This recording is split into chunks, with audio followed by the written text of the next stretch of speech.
Hello, and welcome to Talks Around the Teapot, Act 2 Finale Edition. We are 2/3 of the way done with this story. I'm so scared. We're entering the final part.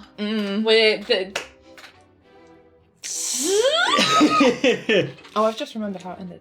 Yes, that is how it ended. But we'll get to that later. It's been a while. To clarify, audience, this is another one of those teapots where we had to wait a while. We didn't film immediately after we filmed the finale because we went on filming so long that day, as you can imagine.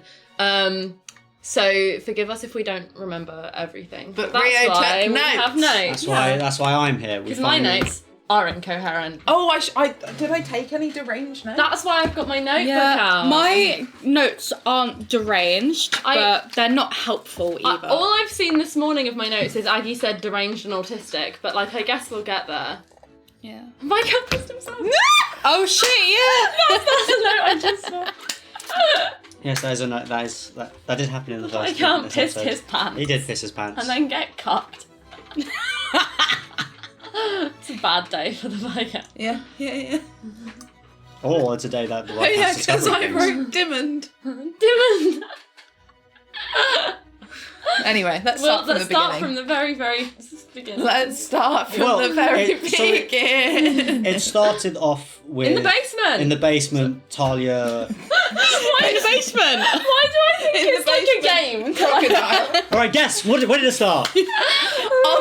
on the doorstep. Listen, I'm Pincushion. losing my mind because this emotionally obliterated me. It's Talia so- in the basement with the god's blood. Oh, that's where it started. It started- Started Jesus. after you stormed off. Yeah, I actually wasn't in the basement when it started. No, you were I'd left. left. Yes. I was in the basement. Dead. Imagine being had to save your life. Hey, I'd stabilised her. She wasn't going to die.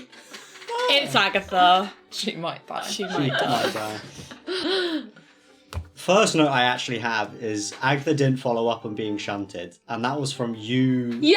wanting to talk to Agatha about hey, the god didn't accept me, Yeah, and Agatha was like, okay. we're all more powerful, and I was like, not all of us. I got shunted.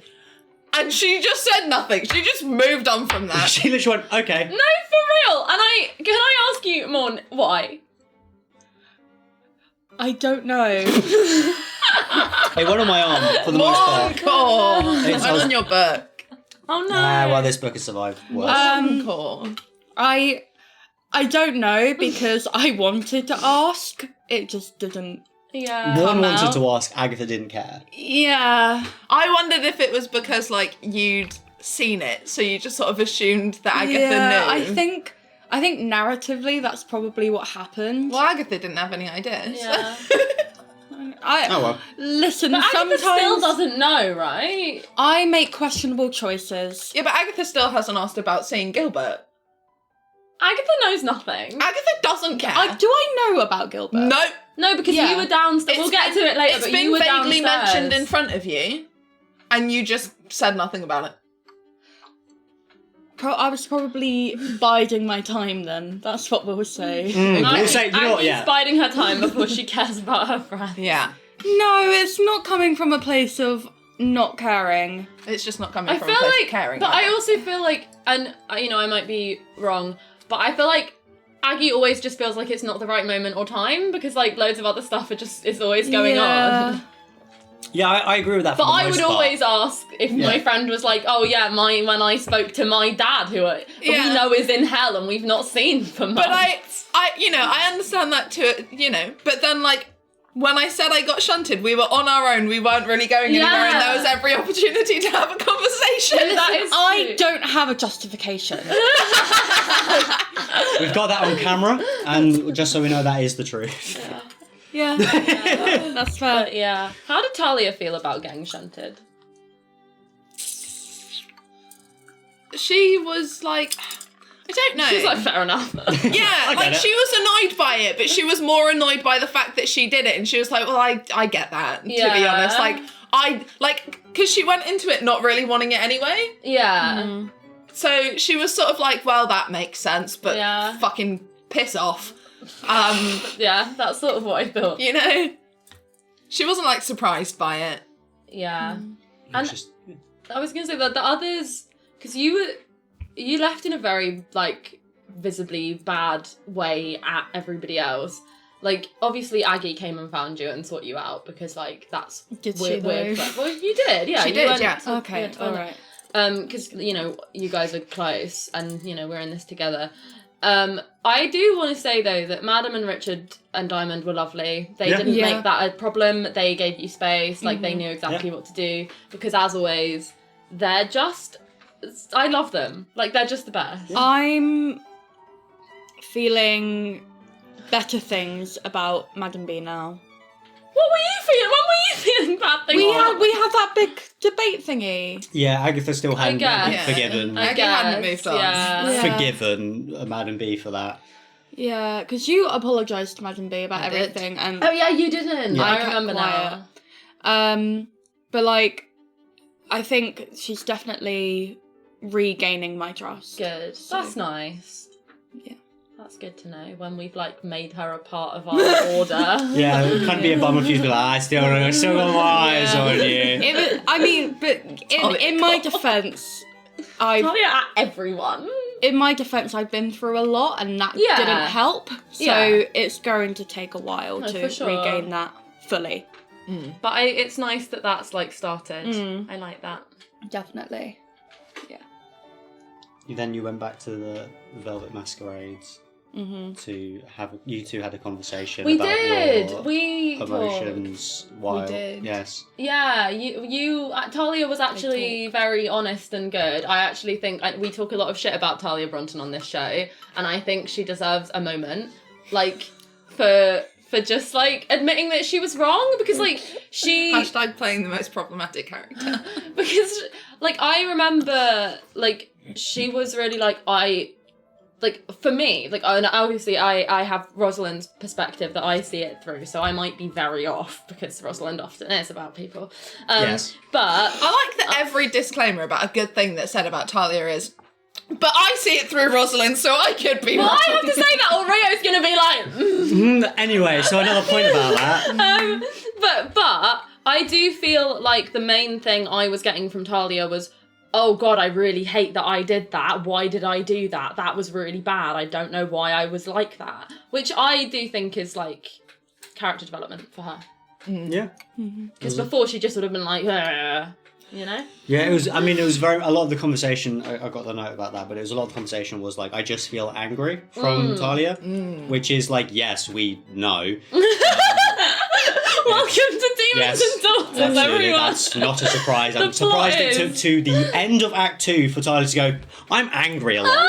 It wasn't that. But it was like the level of it, because she's Yeah. always been angry, but for, I don't want to say for a lot of it she was justified, but like for, No, keep because she going. wasn't, but for a lot of it she felt like there was a reason. Well, yeah. Yeah, absolutely. And this She time knew her own reasons. Yeah, and this time she didn't. This time she didn't have a reason that she could even, like, for herself. Because regardless of all the other times she's been angry where there hasn't really been any reason for it from an outside perspective and, like, from a rational point of view, Yeah. to her, there was a reason most of the time. And this time there wasn't. And she was really like, and there was so much rage for fucking nothing. And she Yeah. was like, Yeah. So, that's something to be looking forward to, trying to get better at figuring that out. Yeah. Rosalind didn't really get it still, I don't think. No. Like, she did, but because that's not what Rosalind got. Like, it is, but it's not. Because I think the difference is just that, like, because of how it was said, and the way I work is, like, I actually really have no knowledge or, like, of things that Rosalind hasn't seen when I play Rosalind. Like, Yeah. I never struggle with, like, pretending I haven't seen something because, like, I just don't have it in my head. So because Rosalind had no context, I think genuinely all Talia said was, like, they went down and I got really angry. I felt so much anger. Rosalind didn't interpret that as I was angry at them or, like, I was angry because they did something. She was just like, oh, Talia feels overwhelmingly angry. I know this about her. That's really sad. It's okay you feel that. Like, everything in your life is worth feeling angry about. Like, that's a normal, natural reaction for you to have. She didn't really, like, get the nuance of it, though, I don't think. Yeah, but that, maybe in Act 3, they'll find a way to actually talk about that. Because that is one of the main things that I always think about a lot when I think about their dynamic and how they are with each other. Talia does not know how to speak to Rosalind about the anger in her. Because it's so, like, not that Rosalind doesn't get angry, because obviously she does, but it's in such a different way. But I think the difference is just that, like, Talia's arc... Well, I mean, they summed it up in that, like, beautiful few lines that I keep posting everywhere because I'm obsessed with it. Talia's arc has been, my anger is unhealthy for me. Rosalind's has been, my anger is healthy and will save me. Yeah. You know? Talia's is, my anger is destroying me. Rosalind's is, my anger is gonna save me. Yeah. You know? And that's such opposite tracks. Like... It's very much from... and you can fully cut this out if this doesn't make any sense. But in media, masculine anger and feminine anger are presented in two very different ways. Rosalind is stereotypical media feminine anger. Yeah. Talia is very typical masculine anger. Yeah. And I think it kind of shows how, in a way, like, women have to control their anger in a very specific way to help them grow. Yeah. And men very much is like, I'm just angry and I've been taught that I'm allowed to be angry. Yeah. You know? And I think it's a very interesting thing to see how going forward both of you can learn and heal from each other and 100%. each other's anger and stuff. Because they should need be a each good other. balance. Yeah. Because they're both too Because far this is one way.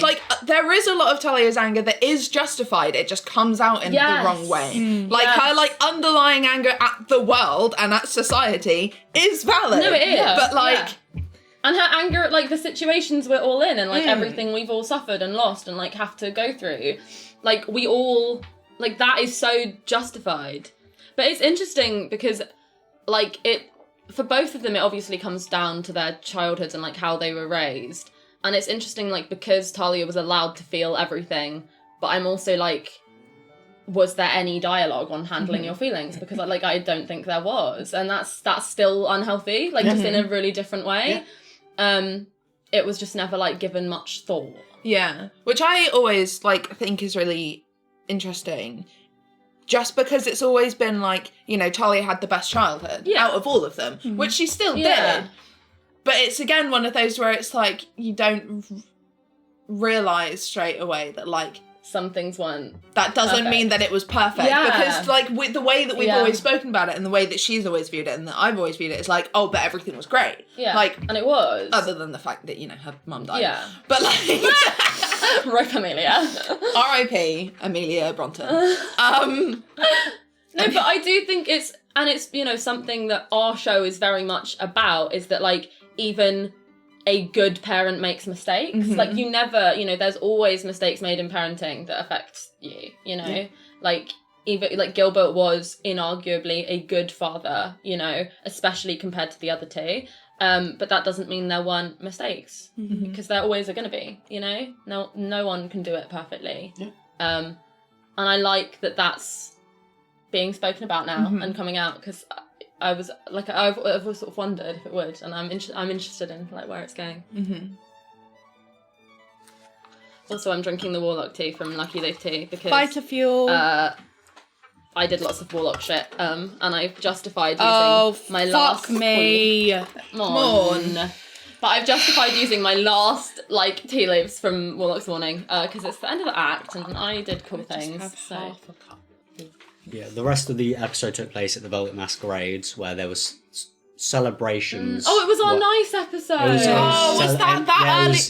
Celebrations. It was our like beautiful night of rest really and joy. enjoyed that. It was so nice. Viscount pissed himself. Carry on. That's a part of That's part of the celebrations, baby. Do you want to hear my notes from this episode? Canon, the Viscount wet the bed. Richard is more chiseled. Yeah. Diamond doesn't seem much different. I have Richard is more chiseled, Diamond seems the same. That's it. I wrote, Viscount pissed himself. Piss baby Eddie. G is drugging her. I promise to stay away from Talia if she ever turns. Millie's alive! Yeah! Richard more chiseled. We all said We all chisel. like Richard. Richard, what's going on there? Whoa. Join new Except 2 of us didn't go Richard. We were like, Interesting.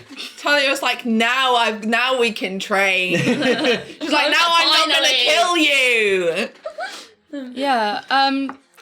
Accidentally. You had the conversation with Albert. With Albert, finally. Finding stuff out. Finally. First thing found out, the Penhallow brothers are okay. Yeah. I mean, by okay, I mean they're Cool. fine. Yeah. You know, that's something that found Albert- out. As expected. As expected. Yeah. When are they not? Martha was at the Penhallows, quite unwell. Quite unwell. My theory is correct. Your theory is correct unless we find out. I don't see another Right. option now. Because in my book, You wrote it down. I put maybe faking. What? Now, right, let me. Why? Because as Morne, I know that Georgiana is drugging her. Okay. That I like that thought, you know that. Like, none of us know that. I thought, as Agatha, her thoughts, that's not coming to mind. Yeah, that's fair. That's why I wrote maybe faking, because that was Agatha's Right. thought, not what I know. Why But would, what would does she gain Agatha from think that? that she's gaining from it? Trying to guilt trip. Guilt trip someone who's not there. Yeah, but if Or like guilt trip her into coming back. Yeah. Oh, okay. Like Yeah. if she heard. yeah, if I heard that she's ill, I would be like, oh, that's my Oh, fault. mother, I must go and tend you know- to you. That was Agatha's thoughts. Do you know what really broke my heart? Grinds my gears. And I told you about this, and you hadn't picked up on it. No, this. But I'm assuming you did because that was what the whole conversation was about. Was the whole time with Albert when you were saying like it's my fault, I'm to blame, all of this, and all that was like bouncing around my head at 15,000 miles an hour was that one bit of you being like, I hope she's worried sick, Oh yeah. and I was really like. That Yeah. broke my It heart. really like I was so destroyed by it because it was just so like one, it's not your fault because Georgiana's definitely drugging her. Well, yeah. Yeah. Two, But Aggie wouldn't know. Like, that's not a thought Aggie would have. I think Yeah. that's a thought both of us might have. uh-huh. You don't know Georgiana very well, you know? But it really destroyed me Yeah, it was because weird. it like leans into the whole like it's not the religiousness of it all. No. But there it is an that element like, of you know, that. the karmic, you know, everybody Yeah. gets what they deserve thing, which is, you know, there's got to be some of that left over. Yeah. Yeah, and it's difficult because obviously, like, I've said, oh, I want her, I hope she's worried sick, I don't want to go back home Yeah. ever, I don't want her to know about me. Yeah. But knowing that she is ill, there is that thought like, oh, okay, Yeah. she is now, Uh-huh. this is my doing. And it's like, you can talk the talk, but you can't walk the walk, you Yeah, know? no, I get it because it's similar to when I first found out about when I first heard Frederick's feeble-minded in my head, and I was suddenly like, because like I didn't know if I wanted to find him anymore, but now like I need to save him. He's so alone and scared and weak. Like I have to save him. Yeah. like, this poor You man. feel like, responsible. You get that like. You can say all You can these... work through all your Yeah. parental issues, and then when you hear that they're suffering and in danger, like it does awaken everything. Yeah, again. because at the end of the day, they are Yeah. your parents, and you do feel that kind of... yeah, I don't know. It's just... Yeah, But- that was just a really tricky Yeah, thing. I'm interested to see how Aggie works through it and like where it goes because I think Yeah. that is the seed of something that's probably going to be a very big thing in Act 3 in terms of Aggie tying up loose ends Yeah. and like finishing her arc. And I thought you said finishing her off as I typed Yeah. it. Thank you, Martha. Bye. I mean, Bye! Bang, bang, bang! bang, bang, bang. But Millie's alive. Millie's alive! And Okay. That makes Hashtag me... bring back Seth. I started tearing up. I was oh my god, because that's okay. Yeah, I mean, what world Seth wouldn't be okay? I mean, the world where you guys came back, maybe bringing danger with you, but that's... You know. R.I.P. Seth in Act 3, I guess. No. You know what's so No. deranged about this? It's like, I know that we have to go back to Bledlow, Uh-huh. but both me and Talia are really like, why though? There's just going to be... I just think there's going to be some plot thing there that we can't get around. Yeah, but we're just really like, no. What if we just don't? Yeah, but you don't care about saving the world. Yeah, true, So, there is that you know. aspect, yeah. There is that. I'll tell you about something about Millie that you said about So Let me tell you something about your so gods. this was like Millie Law. months ago. This was months ago. Me and Lyndon, yeah. I remember this. I know this. Yes. Because I live with them. Yes. We were talking about like just stuff, back at Bledlow without giving any information away. And I was like, oh, Seth would be looking after Millie. And then Lyndon went, all right, pulled out D20. I'm going to roll this 30 times. If it lands on one once, Millie died on It that was day. for every day that we were away. Yeah. What and- the fuck? And I was just sat there like, please don't roll a one, please don't roll a No, one. because please don't roll a I one." remember we were both just watching it like this. 30 and- rolls in a row, Not a one. not a one. That's impressive. Oh yeah. So, That's statistically unlikely. Yeah. Yeah, The, but Millie the survived. dice gods want Millie to live. yeah. So Seth did a really good job looking He after Millie. Did you roll any twos? Were you ever like really close? I think we There got was a like- day she seemed a bit off. Yeah, there was a day where she kind of floated a bit like that. You forgot about her for Yeah, one just day. like, oh fuck! But Feed the fish. feed the fish. But yeah, no. You Millie's thought alive. you were putting her food in and it was actually just like salt. I think that. No, yeah, that would kill her. Fresh water, salt water. Don't worry, I put it in the boiled water that was put in. Of course, yeah. So You it's all put good. boiling water in a bowl. Boiled That's why water. she fell. Thank you for looking after Millie. Hey, Seth has nothing else going on apart from looking after a shitty family. No offense. No, they are the worst. Yeah. Yeah. Then it was dinner time where everyone. What are you talking about? And then it was dinner He time. served the family their food. served the family Edwin made food. some jokes. Yeah. Archibald was a bit odd. Georgiana seemed stressed. Martha's upstairs now for some reason. Yeah, Martha's in my I have room. to take her soup. Sorry. It was dinner time in the Velvet Masquerade. Oh, and where this you was had this was beautiful. all the good moments. That was so lovely. This was the moment where like Richard had a speech and he said the line Thomas will be the last, Yeah. which is Yeah. great. Oh, It was one of those things where I it's like, got a shiver when you said that. it was one of those things that when I heard it I was like, oh, that's great, and then I was like, oh no, media says someone's gonna die. But it was in that moment, it was just a really lovely moment. It was just like great to see everyone. I'm so glad we got that Yeah. moment and night. And I think it was really a very smart and beautiful storytelling choice from Lyndon to like remind us what we're all fighting for and to like remind us that there is goodness and community and like warmth in the world. Because that's what I really got from it, was like, even with everything going on, that was like a pocket of like warmth, safety, connection and community, which these girls like lack for so much of the story. And it like, that's why we're doing it. That's why that's what we're trying to save. And, having brought them into our world, and then also, I don't know if it was in this episode or the next one, but like for me especially, it was the reminder that like, this is a found family, like this is our family now, and this is home. And, having that and being reminded that that's what we're holding on to just was what we needed before we went into the Act 2 finale, before we went into like what we knew was going to be big, scary combat, scary plot time. Like, we needed a breather, and it was beautiful, I think. Yeah. And Richard saying that about Thomas. Yeah, it was a really good moment for everyone involved. Was that when Diamond tried to comfort you and you were like, why are you touching me? Probably. yeah. Because Lyndon was like, she puts her hand on your thigh and gives it a little squeeze. Yeah. We spoke about this the other day. Yeah. About how it was very much a pat. Yeah, I did. know that- I did to Morne what I think Diamond did. I'm just gonna say, demonstrating that they didn't see that. you demonstrated it for me.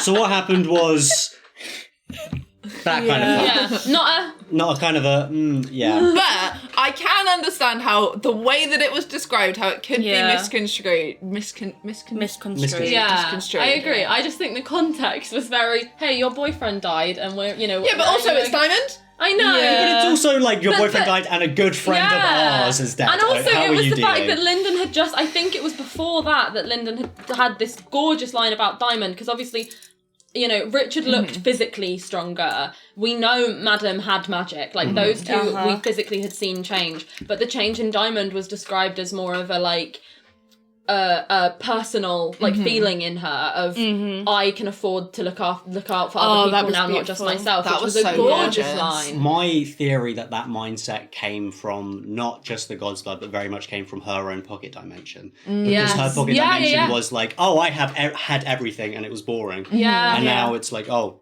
it's the people. it's the people. Yeah. That's what my I agree. headcanon is, yeah. And I think it's really lovely. Like, Diamond has always been such a great character and so fun.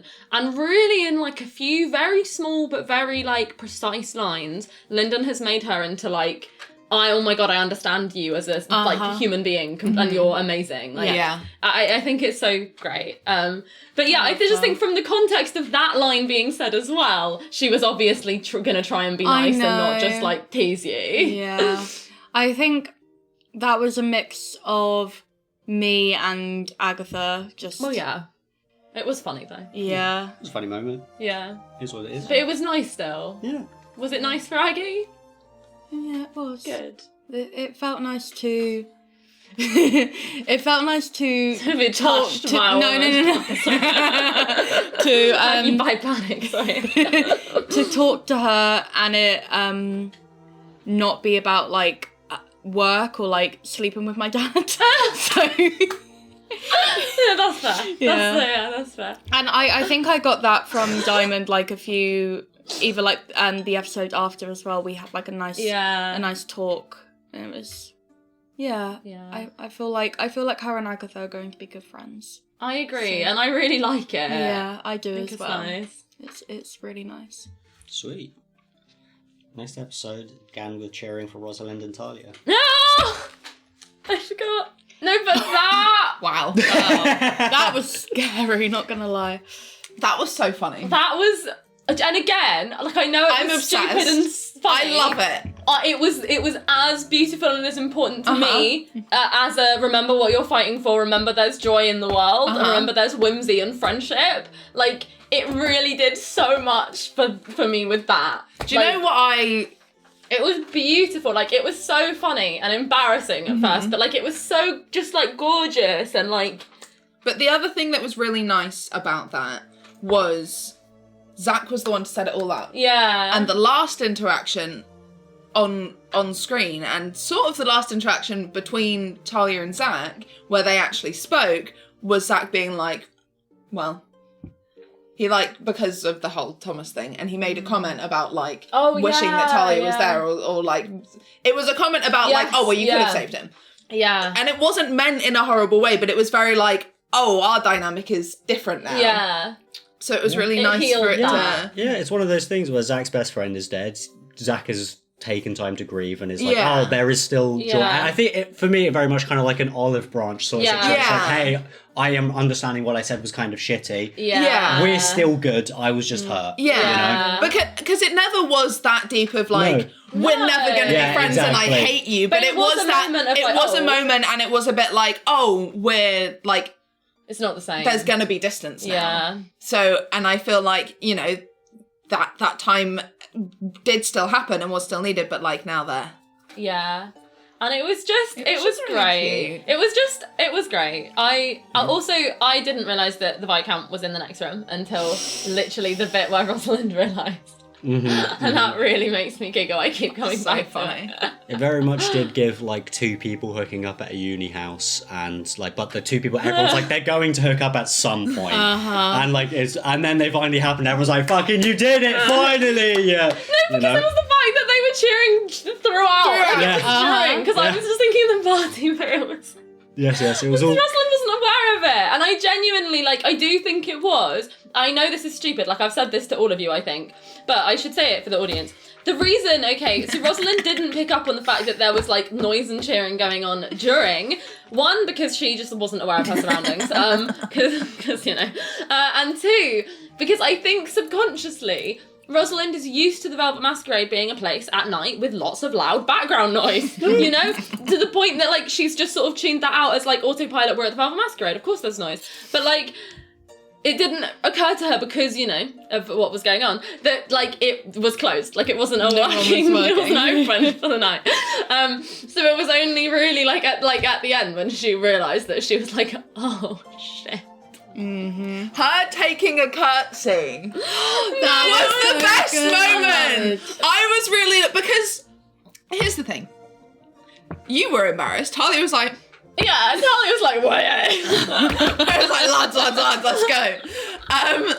Too embarrassing for two different reasons, and it's amazing. These girls are teenagers. Yes, absolutely. Like, there was a moment where she was like, I could be embarrassed, and then she was like, but I've heard all of these people fuck, so who cares? Yeah. But like, she was very aware of the fact that you were going to be really embarrassed. And like, the way that you described it as well, the way that she realised like a split second before everybody else saw what was about to happen, I was really like, and she was really like, because Talia would, like, it was just very, like, it was really nice for me. Like, it's nice because obviously, like, Rosalind is in still, like, her biggest arc of character growth at the minute. And it's nice when I get to, like, have the experience of that in nice moments and not just like moments of struggle, because that was really one where it was like, oh, this is actually just lovely, but it still is really indicative of like how much she's grown. Like the fact that like she was really embarrassed, but even then, like, she still went upstairs. She was like, oh, I don't want to, but like this is gonna happen anyways, like, and it won't be that bad. And then yeah, it was just a moment of like, it's sort of the same of like, I could choose to be embarrassed and like, you know, have all of these societal things in my head, but like, what does it? And then, you know, she was just like leaned into it, and then she had fun, and then, you know, the way that it was described with like, they were asking stupid questions and Rosalind was just like, fine, I'll say the stupidest thing possible. Like, she really like finally clicked into the language of the Velvet Masquerade and of like having fun with her friends and like being a teenage girl, and like that was so beautiful for me, that like to play the like to just see the nice everyday effects of Rosalind's character growth, not just the like the really deep intense bits. Because that was so fun. It was one of those moments where it's like, yes, these are teenagers who are kind of dumb. Yeah, but it felt very hopeful. Yeah, absolutely. And then this breakfast is actually when the moment between Aether and Diamond happened. Yeah. But that's fine. Apologies. We've already spoken about that. The group meeting happened and some explanations were happening, as in, I think this is when you guys were talking about like Bedlam plans. Sammy the tattoo guy was mentioned. Eloise was mentioned. Like, this is when you told Harold about Eloise. I love He Sammy. didn't come and join. Yeah, Eloise didn't join. Do you know why she didn't? We'll discuss later. Fucking obviously. She's traumatised. That's what happened to her. There was a blood circle and human sacrifices and people in red robes. Eloise wasn't going to be there. Good point. Yeah, I didn't think of that. Apologies, Eloise. Love you. Sorry. Yeah, Love you, trauma's girlie. crazy. No, I was really like, no, that was really a moment where Rosalind was like, oh God, sorry, I thought you, like, I hope you're gone now. Please don't come and help us, actually. Yeah. Talia was just on the, like, you got angry last time we killed somebody that you wanted to kill. Yeah, but I think being back in a basement blood sacrifice is like another step from just like killing the guys who killed you. Yeah. I can't imagine. We'll get to that. We will. We'll We're jumping ahead. But yeah, this is when you're talking about the Bedlam plans, talked about recruiting Sammy, the tattoo guy, talking about needing to ground up gems and golds for the tattoos that would be needed. Oh, I so feel like we're so back much of at... that isn't actually in the episode. This is an in-depth conversation. This is just rattling things before we get to a conversation. What I've probably done, or will be doing this week, is putting deleted scenes and sections on Patreon from these few episodes. Because, you know, we were getting to the end of the act, like, we do get very in it, and I think we overran on quite a lot of, like, at least 3 out of 4 of this last few episodes. Yeah. So there will be stuff on Patreon for you, probably. So I think after the conversations happened, you and Richard went to get to Sammy. You went back to the wardens to ground up gems and talk to Lucas. Oh, God! Yeah, because we went to the library to figure out what to do with the Forgot tattoos. about all the Lucas Diamond Aggie bullshit. And then Love you, but like... you stayed at the Velvet Masquerade to talk to Lilith. Well, you trained with Madam. I Trained with Madam I for a had bit, my yes, bit with Madam first, which was really nice. Healer gang, you know. Yeah, and again, like, just Madam being a great character. There were so many little moments from her that Lyndon did that I was just like, oh, I love you so much, and like you getting magic so is right for your arc, and like where you always should have been headed, like and you know that. And I think it was actually the night before, but there was a really nice moment where Rosalind was like, hey, don't take it personally, like that Taya was really mad at you, and Madam was like, no, I get it, like I was like her once when I was young, like I understand, and that was really nice. Again, sorry, to go back to Rosalind character growth, again with the like, actually I'm not gonna lie to you and be like, oh no, I couldn't possibly believe that you were like, it was so lovely for her to be like, no, actually I can't believe that, but in the best way. Yeah, no, because she was just really like, yeah, that makes sense, but like, good, like that, because that is something that, like, obviously when it's healthy and handled, that is a trait Rosalind admires and like knows she needs more of. So it was nice, and just teaching her about magic, for just bringing her into like our world more, because she was so grateful, and Madam was really like, you guys like don't understand like what you've done for us, and it was a moment of like, we're rich, these people have grown up in poverty in the 1800s, late 1700s probably for Madam, and like you know, what we have done for them, giving them a way to protect themselves, is so enormous. And I don't think that the girls fully understand what that means for them. No. But in the same way, it was really nice for Rosalind, because that was, I think, when I had the moment where I was like, okay, but you gave me a home. Like, I've never felt at home anywhere before. I do here. And, like, that is kind of equal. Because I remember having the thought when you two were talking about it of, like, Madam had a home, but no way of protecting it. And we all have a way of protecting something, but you don't have a home. Like, you don't have the thing to protect. So, like... Yeah, that's really, like, a nice phrase. Yeah, that is how it feels. Yeah. You went and collected Sammy. Sammy seems cool. But... Fucking love Sammy. I love Sammy. I love Sammy so much. NPC that's been introduced in a long time. Like, I would die for Sammy. Yeah. Don't say that, it might happen. You just, not really much else to say. You was like, hey, do you want tattoo work? And he was like, yeah, all right. And then Richard went, £100. And then he was like, oh. And Tully was like, it's Harold's money. Yeah. Oh, he's got it. He is the richest man in England. No, because you know what's bad? And part of it is just like, me. Talia was like, I don't know how much 100 pounds. No, she doesn't. Yeah. Like, these girls don't. They still don't know money. And it's like, she knows that it's a lot in the same way that I know that it's a lot. But because I don't have a reference, it means that Talia also doesn't. Like, I don't know the equivalent of how much £100 back then was. Yeah. I feel like it's like £1,000. At least. Yeah, because I took £400 from Frederick's office, and that's like thousands, I swear. Yeah. Wow. Like, also, I wrote down, hello, you're both very big, which was Sammy's response. 10 out of 10. That was one of the best introductions Talia has had with a random person. Especially with an elderly man. Yeah, in her whole life. Talia was like, I like this guy. Yeah, you're Talia's my like, granddad now. I'll protect you at all costs. I love him. Icon. I don't have any notes about Sammy other than tattooist equals Sammy Cook. We just love him. I mean, I just love him. Not really much else to say. Character introduced. He's got was a great wooden teeth. character. Great. He's got wooden teeth. Yeah. Of course he does. And then we've got Agatha being the god-awful wingman. Oh, God. Which is like, we know. Why? I wrote down Aggie Wingman for real. Where was this energy for us? Nah. Because she said she was gonna be. She was like, Lucas, I get it. I'll try and help you. Yeah. And then she did everything but. There's a difference between saying and doing, because by the actions, we should know at this point. This is bad. when I wrote Aggie said deranged and autistic. Yeah. I don't even remember what you were doing, but it was stupid. It was so confusing to me, because it was very, I was so confused. It was truly, like, Lucas was like, oh, so what about that diamond girl? And you being like, yeah. And it's like, great chat. And it's you know? I love Lucas so much. Your reasoning being like, oh, well, I don't really want to talk to anyone about that because she's sleeping with my dad. And it's like, what an awful thing. Lucas was like, she what? She what? What an awful thing to say to someone. You're like, oh, what about this person that seems attractive and interesting? Oh, sleeping with my dad. Okay. Isn't he married? I think it's just business. Yeah. Yeah, I don't know what happened. So you are a gossip.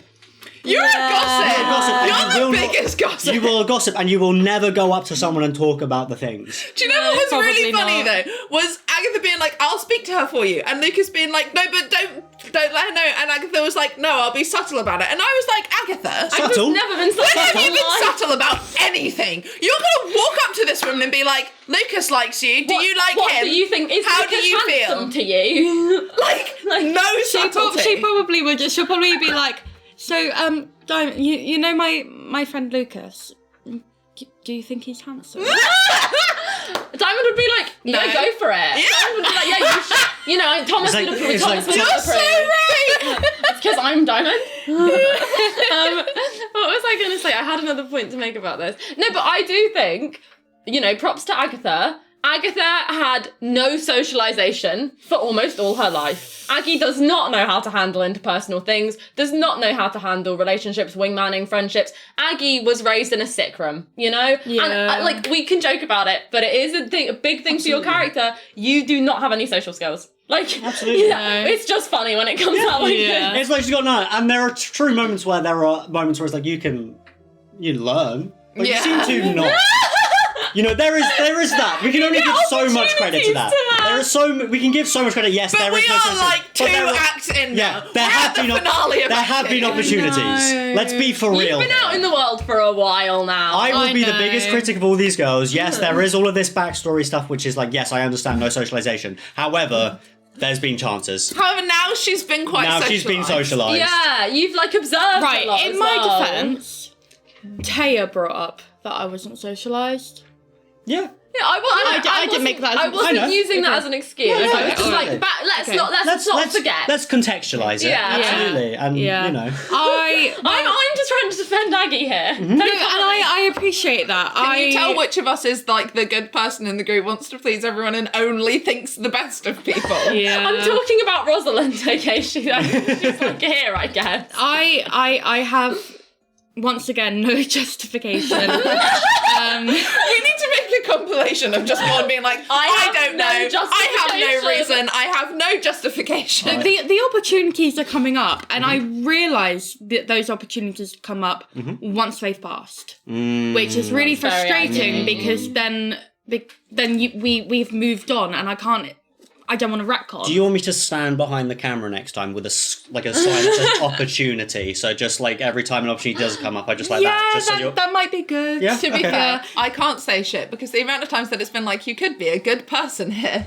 and Charlie's been like, no. Yeah. Yeah, it's But that feels intentional, and this doesn't feel intentional. it's not intentional. It's also it's just also me just not knowing. We'll get back to this The later. one for me was how many times that conversation ended and then they just like kept speaking. Right.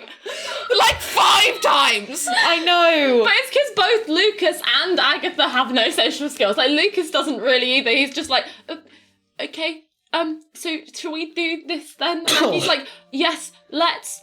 And here's This will something probably else. be Patreon content, Yeah. to be honest. Yeah. Probably. Yeah, whatever went out in the episode of Lucas and Aggie talking. It was 5 it times went longer. on so much longer. It went on for so long. And nothing was said.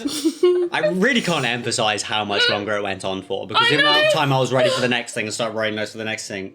So fucking hell. Yeah, right? I also just cannot emphasize how I've never heard so many words spoken. And nothing. Communicate nothing. Literally nothing. Like, I can't tell you how much nothing was said. And I don't remember if, like, timeline-wise, if this happened before or after I had a thing happen with Rosalind. So I was very out of the Before. table. Before. Yeah, so but either way, like, I was just very sort of in Rosalind brain, not super aware of what was going on.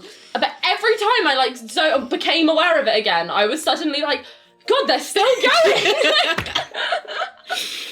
Yeah. Oh, no, if you have anything Is it else on to the say same about- point? No. Okay, because I've just remembered something that we didn't speak about earlier. Was in the conversation when Talia was like, I'm angry about everything, or it was Yeah. potentially slightly later just before they left. What did that happen afterwards? When did they speak? When did who speak? These two. Yeah. They last episodes before the party. What, me and you? Yeah. It was the last episode before Yeah, the party. we had to talk about the anger before the party. Yeah, but- We talk about Lilith now. Right, okay, then we can edit this out and carry on. Say Cool. that. Yeah. You had a conversation with Lilith. Yeah. You asked for her return. But I told you I was going Yeah. to do that. Yeah. And you were the only person I felt Yes. comfortable to tell I was doing that. But, because that... But it wasn't that you were the only person. It was just like...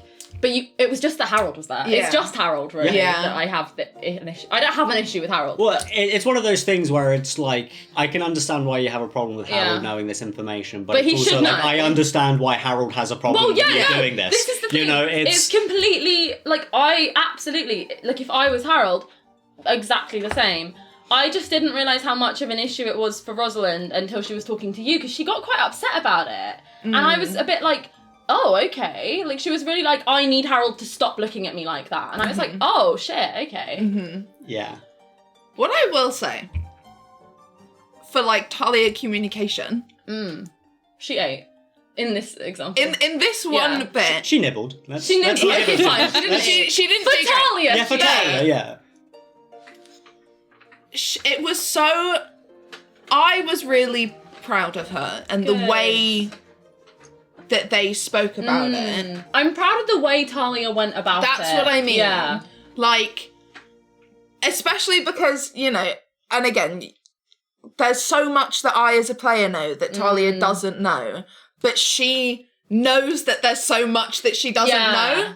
But I also want to say props to Maijai for not metagaming it, because I think you have done a phenomenal job given how, like, you as Maijai feel and react when there's Rosalind Lilith stuff happening. I actually, like, I think I need to leave the table when it happens. I can't handle it. Yeah, but given the fact that, like, you know, you haven't been leaving the table up to this point, like, you have done such a good job of not letting it affect Talia and, like, still keeping it as, like, and obviously, you know, Talia is concerned that she has all of these gaps in her knowledge, but I just think you've done really good at, like, not letting it, like, metagame. Like, I think good thanks. player moment for Maijai. Well done for me. Because I can imagine, like, I've not had anything that difficult to keep, you know, to keep separate. I think it's the hardest thing I've ever done in the game. No, Because of how... like, technically as a player. Yeah, that's what I mean. agree. Because of how viscerally I feel the conversations between the two of you. And it's one of those where it's like, I know that, like, Talia's actually never going to know about these conversations. Not in the way that they actually happen. Because she's not seen them. No. Like, she'll be told about them. Yeah, which that's is not going to different. be... That's different. It's not... Yeah. Because even in that conversation... It's Rosalind's point of view of it. Exactly. Where she's And like, it's- I'm safe and everything's okay And and, it's I'm always in going to control. be Rosalind's point of This view. is what I mean. It's like there's a mirror or something. It's like you always communicate with your anger, but you never see the anger come out, and then you always communicate with Lilith, but you never see the whole Lilith thing come out. Yeah. Crazy how that It happens. is. I love media parallels. Yeah. I love it when it's accidental. Yes, so good. But that was such a moment. It and was. I'm so glad that it happened because again, Same. it's been one of these where like It was really a relief. It was such it's a really relief. been on Talia's mind of like, we've never spoken about this person. I know nothing about her. Or just like this thing that you've done. Like, Yeah. you've fundamentally changed, not like who you are, but like an element of yourself is now different, you know? And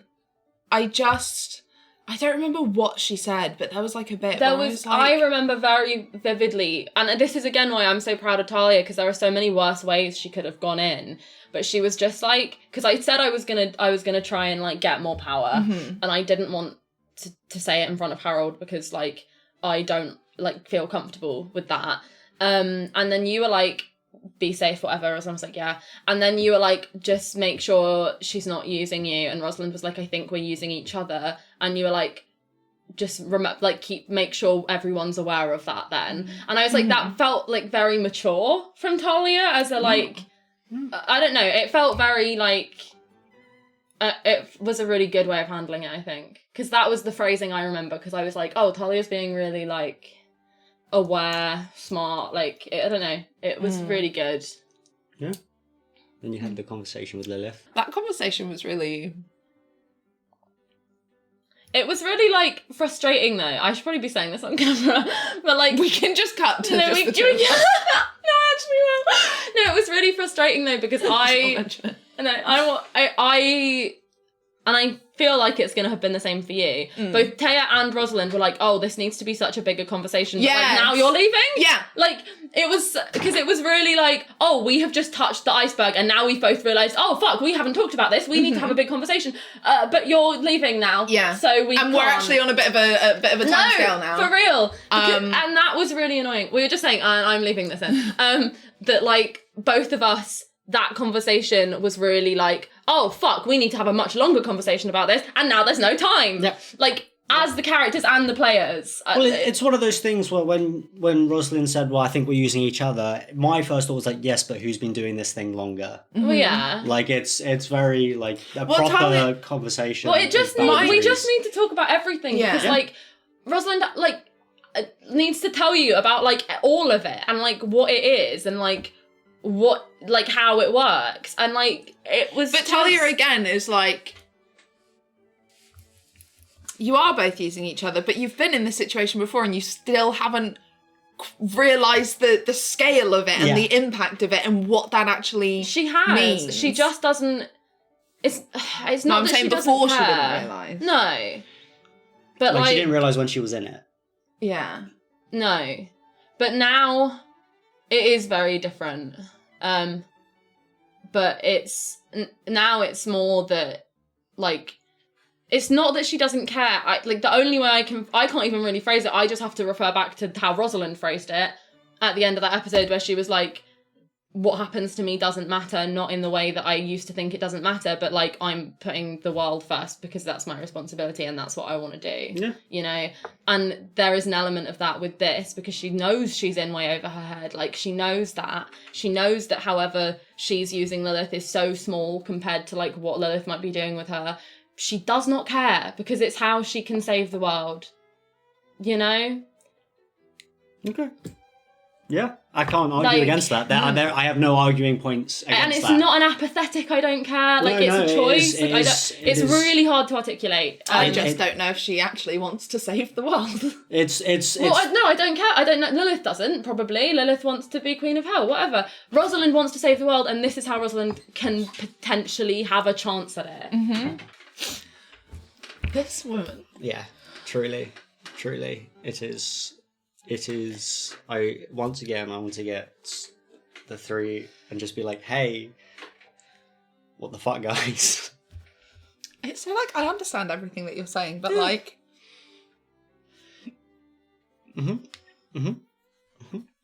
Yeah. It's something. Oh well. Lilith will either turn out to be good or bad. Yeah. Because it's like, I understand that you want to save the world, but I think that whatever Lilith's plan is going to end up not saving the world. I think what it will just be is, I think Lilith's plan is to save the world, and in her mind is she is in control of hell and she's in control of the world. Yeah. Like, that's, you know, maybe one dictator shouldn't be in control of everything. The only two planes that are left. Maybe one person shouldn't be in control of both. Maybe that's a hot take. Maybe we're wrong. Maybe one person control everything is a good idea. Because history says that's been a great idea every time in the past. The notes that I have on this next conversation. Wow. This was because, speaking about me getting furious in Lilith conversations, one of them was the one right before we went into the basement, and I genuinely think a bit of the anger from Talia was left over from, like, me witnessing that and wasn't actually Talia in the situation. But this one also had me enraged. Oh yeah, this one was stupid. This one was very much as like, oh yeah, every time they have a conversation, Lilith is showing more and more of her true colours. We're back. Hello. Hi. But yeah, you had the conversation with Lilith asking for... Oh, it was so good. This is one of my favourite scenes of the whole show so far. I loved it. I thought this was like one of my favourite things that's ever happened on the show. Do you want to hear my notes about it? I love it. Before we get into it, because I just think it's funny. I've got... Lilith can fuck right off, actually. Rosie literally was doing it, and then Lilith was like, do this. And she already was. We take it. She literally doesn't know how. That was my notes. Wow. Well, my notes is, first note is, Lilith, please, I need more power, please. I can't do it myself, please. I need more power, please. And then the second note is, give me more power. That's so embarrassing. Yes, as you should be. No, as you should be. I know, I am. She is. Yes. She was. But I just, I'm so obsessed with it. I like, one of my favourite interactions like I've ever had on the show, I think. Just literally, because it's just Rosalind's arc, Rosalind's growth right now is like, and I mean, I'll get to it more when we get to like the final episode. But I cried for like hours after we finished filming the finale because I was just so proud of her, and like her arc means so much to me. And you know, the main theme that was coming out in these episodes that really just like was realised properly started with Rosalind finally being pushed to a point of like saying, you know, just because I express my anger in ways that, you know, are not recognised in like a masculine world, it doesn't make it any less. Like, that is not something I ever thought she'd articulate. You know, I thought her arc would be coming to understand that and like embrace that. For her to have verbalized it in the way that she did was, you know, like one of the best things that's for me, like on the show. Like, yeah. For her to have verbalized literally, like explicitly, I have been angry forever because everyone was disappointed that I wasn't a boy, and that's why nobody takes my anger seriously. Like, I'm in awe of her and her growth. Like, I love her so much, and I'm so overwhelmed by it. And then that played into the whole leadership arc in the next few episodes. Like, I'll talk more about that when we get to it. Yeah. But this is where that started for me, of the understanding of, like, I can do things in a different way. And I love her so much. Yeah. It's, it was, you know, it was one of those conversations where I really jumped ahead and skipped the whole conversation. No, I mean, like that's the thing from that isn't that much really else. gets There me. isn't much else to say about, because that's like that is the most important thing, how your character reacts to the situation. Yeah, that's the most and the important thing thing as to talk well was about. like, because the whole scene was leading up to that, like it was building to Rosalind being pushed to finally like have that out. You know, I just didn't like what Lilith was doing, because Lilith was very clearly doing like a no, you need to take, no, you need to be strong, you need to take, and it wasn't done in a way of like, no, you need to assert yourself. It was done to be like, no, fuck everyone else, take what's best for you. Yeah. It was also just this like, I want to hear you say that you want it, and I want, and I really like that that's what she's saying. Like her, just because her reasoning isn't I want it for me because I'm a selfish. Yeah, I but don't know if I'm allowed to say that. We said it. We've got exclusive first. Like, but that the thing that annoyed me so much about it was like every time Lilith, first of all, Lilith would be like, do this, and Rosalind would be like, okay, I've done this, and then Lilith would be like, do this, and it was the same thing, and I'd be like, what? Well, the problem was that I rolled 2 19s, and I needed a 20. But I do understand from Lyndon, like from Lilith, not believing Rosalind, because one, it's that thing that Rosalind then was able to articulate of, okay, just because you've never seen anybody do it like this before, you know, and then because also Rosalind's aware that Lilith is used to dealing with the Viscount, Lilith, like, you know, and that is a complete, like, because that is, I want this for selfish reasons, and I can take things because of this, and like, I, you know, it's so different. But it's also, you know, I had a point that I was getting to here, and I've lost it somewhere in the ether. I don't know. Maybe it'll come back to me. Cool. I don't remember what it's just. No, it was. I can see why I've remembered it.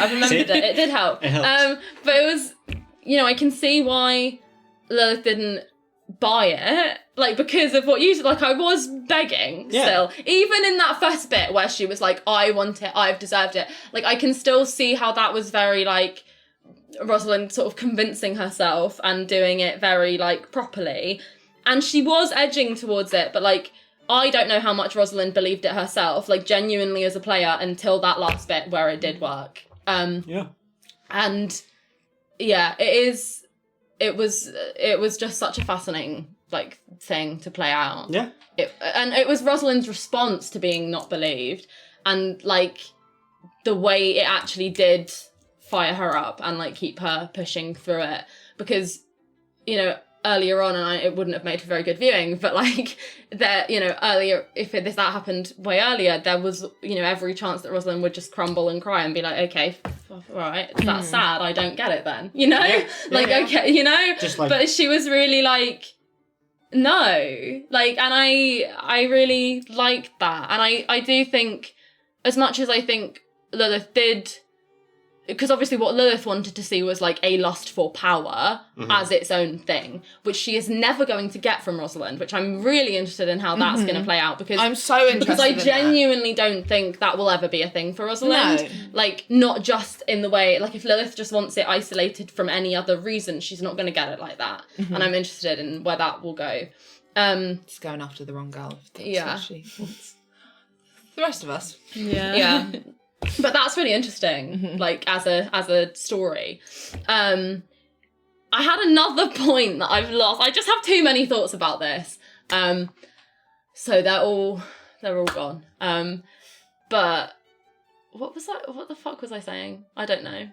I just think Lilith is manipulative. Well, yeah, no, but that was the other thing I was going to say, was I also, you fucking... I'm so good. Yeah, you actually are. You helped me so much. Is that, like, as much as I do think Lilith didn't believe Rosalind, she was also performing her disbelief to get Rosalind to that point. Like, that was all a manipulation. Yeah. Like, as much as I think it was also true, it was very calculated from Lilith of, like, to get Rosalind to the point of, like, no, fuck you. Like, just, like, don't, like, there's nothing else I can do. You're not going to believe me because of X, Y, Z.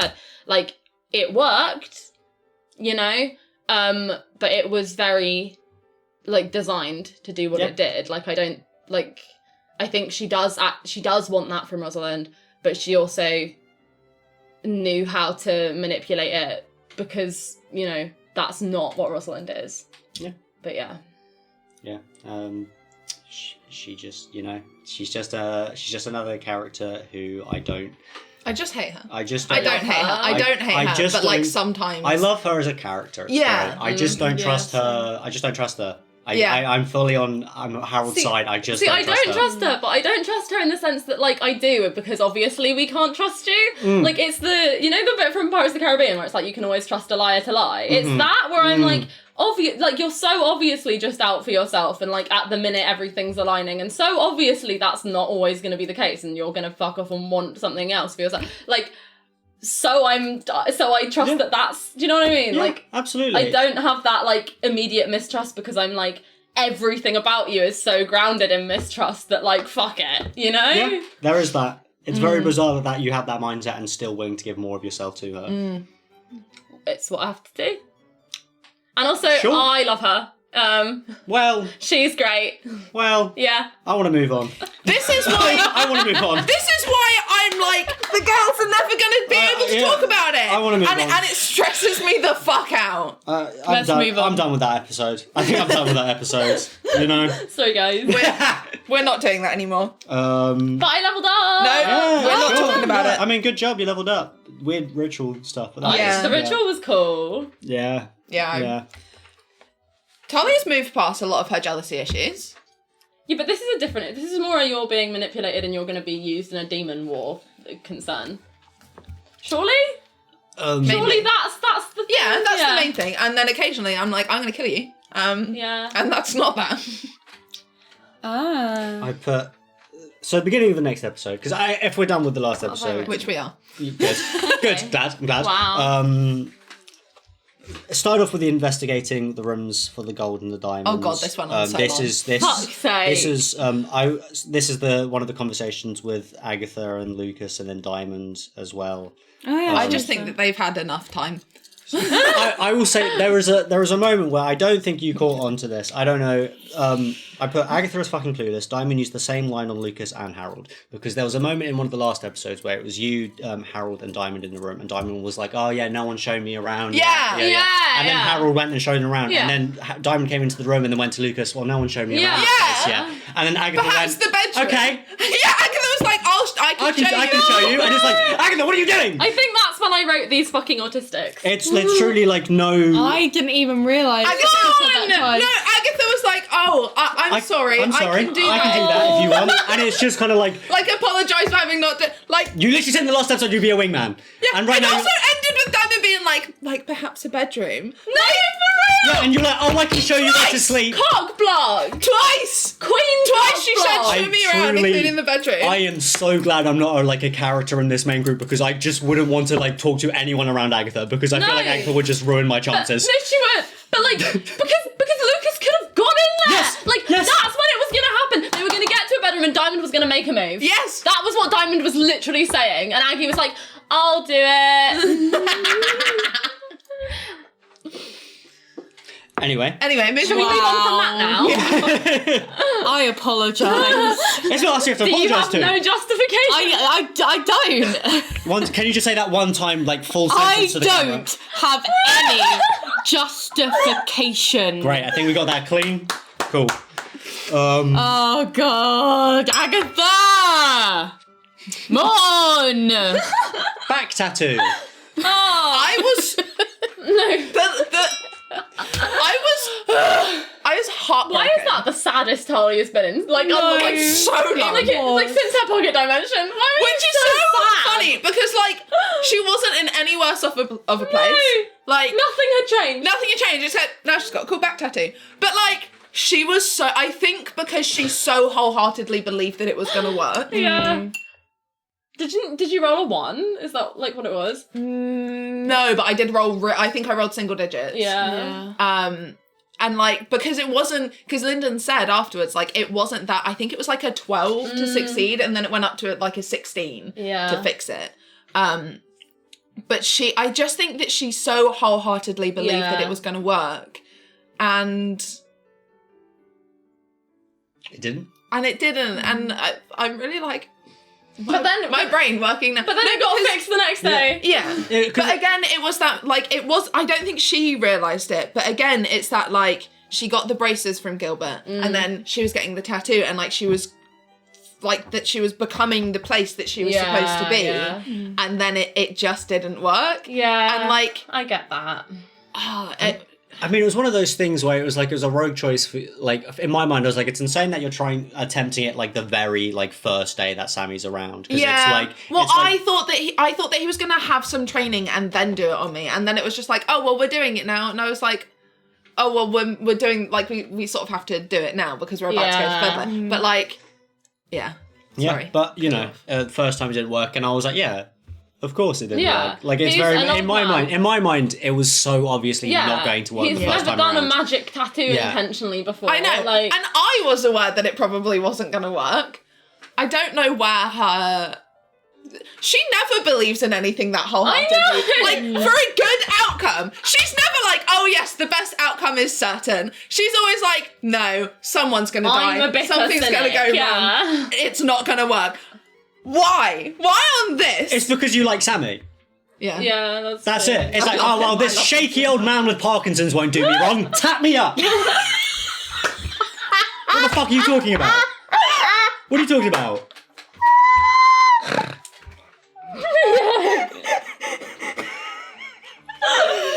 Oh my good lord. Tap me up. So then you make plans.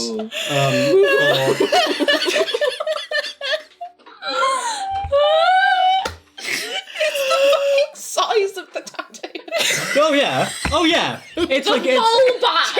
Fill my entire back. It's so funny because there must have been a point where Harold was looking over at the back halfway through going That's not right. I think it's too late for me to say it's wrong. It's way too late for me to say something. It's just they'll be upset if she'll be really upset if I tell her it's going wrong at the moment. I'll just wait for it to be done. I actually love Harold. I keep replaying it. It got fixed, and I rolled really high for that one. Yeah. Which I didn't even need the inspiration, but I was well, it's been given now. Yeah, that one I was if that one goes right, that's fine. That's just fixing something up, and it makes more sense to go more in depth with the details with fixing stuff up. But that comes later. it was after the back tattoo, it came to the making the plans of Bedlam. There was so much talking. You decided to split up into 2 teams, the 3 of you and everyone else. I loved that. Sorry, I've just realised that my note says Rosie leader. She doesn't like that. Well, yeah, that's the thing. The plan was 2 teams to split them up. There was a discussion about whether the Viscount should come along. Yeah, I don't know if that was in the episode or on Patreon, given that it didn't come to anything. Yeah. But I also think... It was just a nice conversation where everyone put their views on the matter and stuff, and it was I think if it didn't get on the episode, the ultimate reason why I was decided against is because, like, but the sneaking part, he'll be useless. Yeah, which Richard pointed out. Yeah, which Richard was pointed nice. out, which is... The one thing that I do... was important from that I just think is really funny is that because by this point we were in the Rosalind's leader thing became text instead of just subtext, and there was really a point where she was like, well, we don't have a leader, everybody raise your hands and do a vote. And then everyone did. I was like, yeah, okay, sure, whatever you say, boss. Okay, like, you're not the leader. It me because I don't remember like how it happened, but I'm pretty sure it was literally like the next. She was just like, we don't have a leader. Everyone, let's do a vote. Yeah, no, because her thing was like, we all rule, so we should do a vote. It's democracy. See, so you all need to vote now, so that there's no leader and it's a unanimous decision. So there was a point, which I do think was the best way to handle that. Yeah. Discussion. There was a point between that where Harold approached Rosalind about the ring, about like, put him a spell in the ring, and then Richard was the first one because Rosalind was a mess. Yes. Because in the plans, Rosalind kept crying and just being really scared because Rosalind was convinced that at least some of us were dying on this mission. I don't know why she was, because quite often she's not, but she was very like, oh, we really might die now. And she just so was uncomfortable with the whole concept of people, and she verbalized it much better later, but of she no longer wanted to die for Frederick, and the thought of asking other people to was just like, she was so uncomfortable with the whole thing, and she kept crying and being like, I'm so sorry if you die, you might die, I don't want you to die, I hate this plan, I don't like this. And Richard was like, that's not how leaders should be. Yeah, that's not how we should be. Sorry, I've just seen a note in Sammy sandwich. Sammy had a sandwich. Oh yeah, I think Lyndon was like Sammy. Sorry. Why have I just written it like that? Funny. Sorry, back to... But Richard was the first one who was like, and he sort of did it in quite a jokey, friendly way. I think he was trying to go about it very gently, and he was like, oh yeah, if my leaders in the army had said that, we would never have gone to war. Yeah. And Rosalind was really like, why are you saying that to me? Talia was really like, normally you're so good, Richard, but actually shut the fuck up. What? The thing is, because the thing is, everything Richard said was absolutely fact. If it was in any other plan, it wasn't about her father. Yeah, which is why Talia was like, shut the fuck up. But Rosalind was really like, at that point, because that was the first time the leadership thing had been brought up for her out loud, it was really like, she was like, okay. She was like, why are you saying that? Why is that relevant to me? She was like, why is that relevant? It's so one of those things. Why would I do that? Where from the outside perspective, it's like, I mean, it's never been said, but you are the leader. You have made every plan. Yeah. You have brought the 2 groups of people together that don't want to be together. Everybody waits to see what you're going to say before they do anything. Yeah, everyone values your opinion and thoughts on the matter. Nobody will do anything unless you also know and are in on the plan. Yeah. You're the only one that goes off and like does plans on your own that like are actually decent. Well, not decent. I don't want to say that. Don't justify that. But like, you're the only one. You're the proactive one, and you're also the only one that wants to save the world. So it's also like you haven't caused. You are the only one out of the 3 who hasn't shouted or been angry at anyone from the Velvet Masquerade. That's true. Yeah. Wow, that's a good point. That is true. It's like very much a case of like, okay, yes, these are like people who are like, they don't have the capabilities of controlling themselves. Yeah. Because to be fair, I think I've now threatened to kill people in both sides of the group. You have. So. And you have done it to Nida. Yeah. The thing is like, I as Taya have sort of been aware for a while that that's been where it's been going. It's just... I enjoyed that's been where it's been going. What, episode 4? I'm going to London to save my dad. Yeah, but you have to understand that, like, I play Rosalind, and it's so interesting playing a character who is obviously the natural leader and is obviously very suited to it. But because of how they were raised and like their whole life, they just like, that's such a opposite foreign concept to them. Like, that's such a weird thing to play and to have, where I as Taya am aware and Rosalind is like, oh, but I'm nothing. Rosalind's like, well, you know, her whole issue, you know, if you stem it back, is that Archibald and Edwin were raised to be humans and lead and connect. I look pretty. That, you know, people don't listen to me. You know, my parents don't listen to me. Nobody cares what I have to say. The only time people listen to me is because I'm pretty. Like, that's it. Like, that's how her mindset has been for so much of her life, that it's so alien to reconcile that with, like, the reality of her life now, which is that, like, everybody listens to her genuinely. People do value her opinion. And that, like, most of the time, her opinion is the most, like, proactive and kind and, like, reasonable one. Yeah. And it's also, like, I mean, it's just lovely, and it's just sort of, you know, it's the point of this show, isn't it? And, like, why we've set it in the Regency era and why the party are all women. Like, it's just, like, the epitome of that. And that's why I was crying for 3 hours after we filmed. Because it just is so resonant and important, that, like, this whole story. But it's also just the fact that, like, Rosalind has no frame of reference for a leader like Rosalind, because she's only ever seen men. So Howard approached you first about the ring, Yeah. and then very much was kind of like trying to inform you of, despite you not wanting to know or accept it and all that stuff, is You are. the you leader. unfortunately Yeah. you are. And Harold, I mean, because Harold has a frame of reference for someone who leads, and it is like your My father, yeah. And I think he is aware that you guys lead differently, Yeah. but he is aware that you because Yeah. Harold, And that it makes Harold's, sense. Harold's not the leader. Harold is not the smart No. guy. Harold is not like the guy. I who love does, him. Harold is the guy who was like. Harold is such a himbo sometimes. Harold is literally Honestly. like, my way of like. The Pentecostal are all himbos, honestly. Harold is the reliable guy who was there. Yeah. You know, with the guns and the money. It's like Harold is like, despite everything, Harold will turn up and be there. Yeah. He's not the smart one. He's not the thing, but it's just like, you need me to do something. Yeah. I'm there. You know, and it's very much. And this was one of those moments where it's like, okay, I, as the most senior member of the Brotherhood, As one of the only one here of the fist. it's like, hey, I need to inform you. Yeah. I can't be the leader. I'm not good at it. Yeah. Everyone's already following you. Yeah. You know? Because that was Harold's point, because I remember him being like, I can see, like, Agatha is looking to you. Like, my daughter is looking to you. So you need I to... definitely do. Which is crazy, because that's not... Rosalind was really like, what the fuck are you talking about? She was really like, what do you mean? Yeah. And it's, but yeah. And the thing, I don't think she articulated it very well to Harold, because she was such a mess. And because, you know, she kept trying to, and then realising she can't talk to Harold about her issues with Frederick, because that's his best friend and he won't understand. So every time she almost managed to explain herself, she couldn't. Because ultimately, her thing that she realised is not that she's opposed to being a leader. Like, it shocks her, she's baffled, like, she doesn't understand it, but she's not anti it. She just was struggling with being looked to in this one because she doesn't want anyone to die for Frederick, and she doesn't want to die. Like, it was that.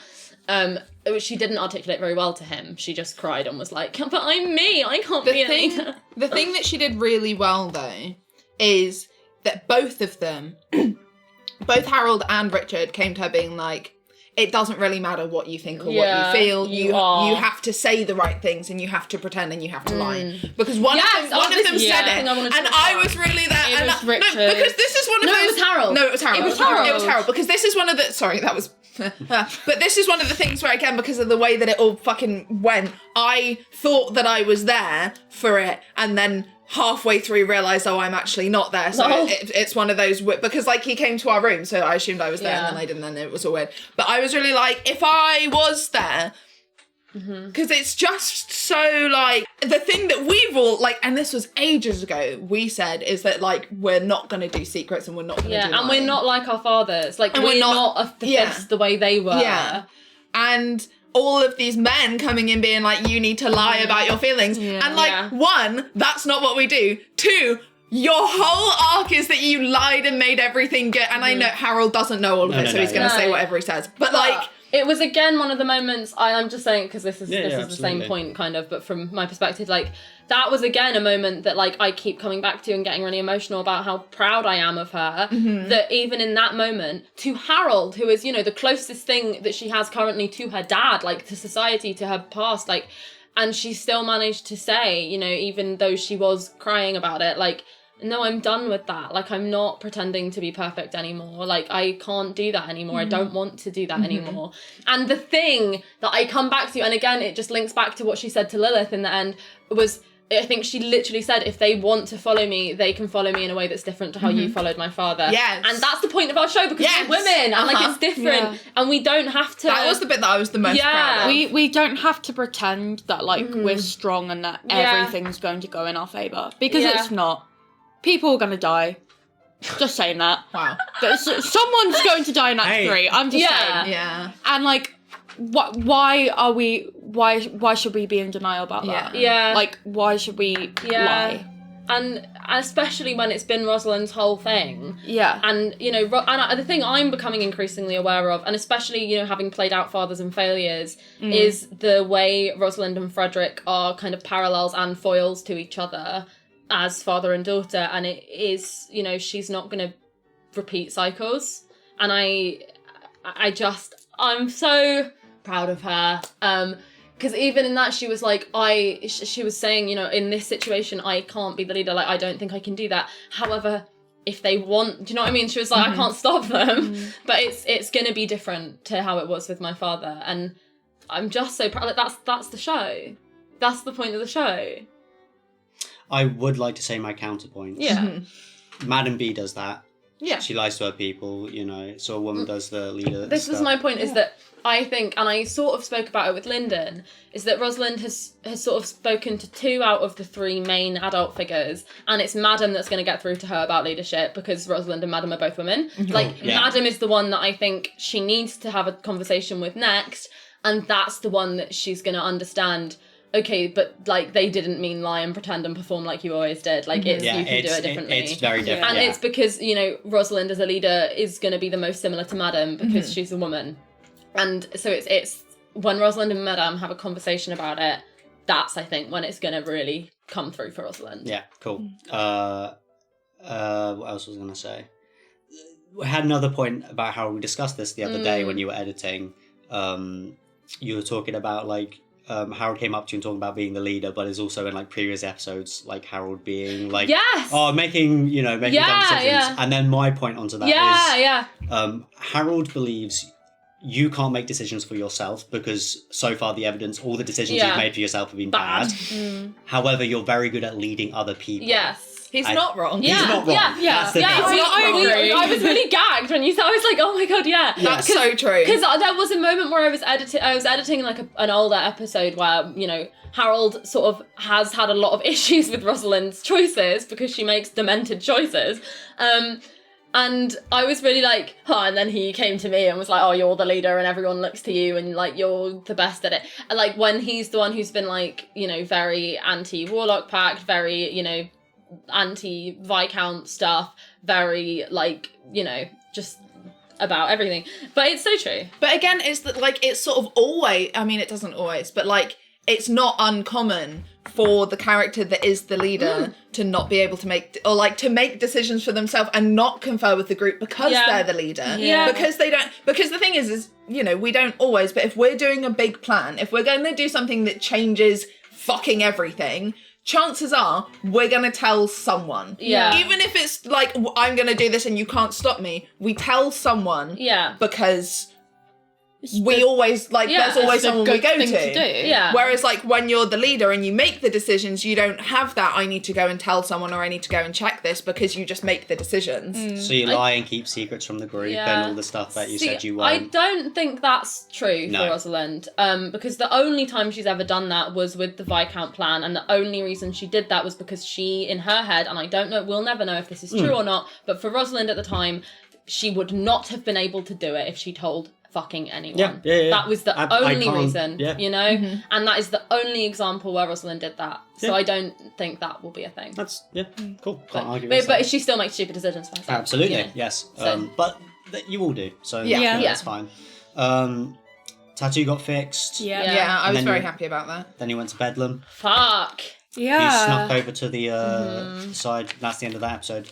Now we're on to the finale of Act 2. Like the finale. The finale of We Act have not enough time, so there are going to be some points which may be skipped over, but we're going to discuss the main things. Yeah. Okay. Can we hear your death predictions? Because before, Right, okay. before we filmed this episode, Rio wrote down death So predictions. when I put death predictions, technically most people are on this list, but my death predictions were, if people are going to die, it's going to be this person or this person. Yeah. Not both of them will die. Right.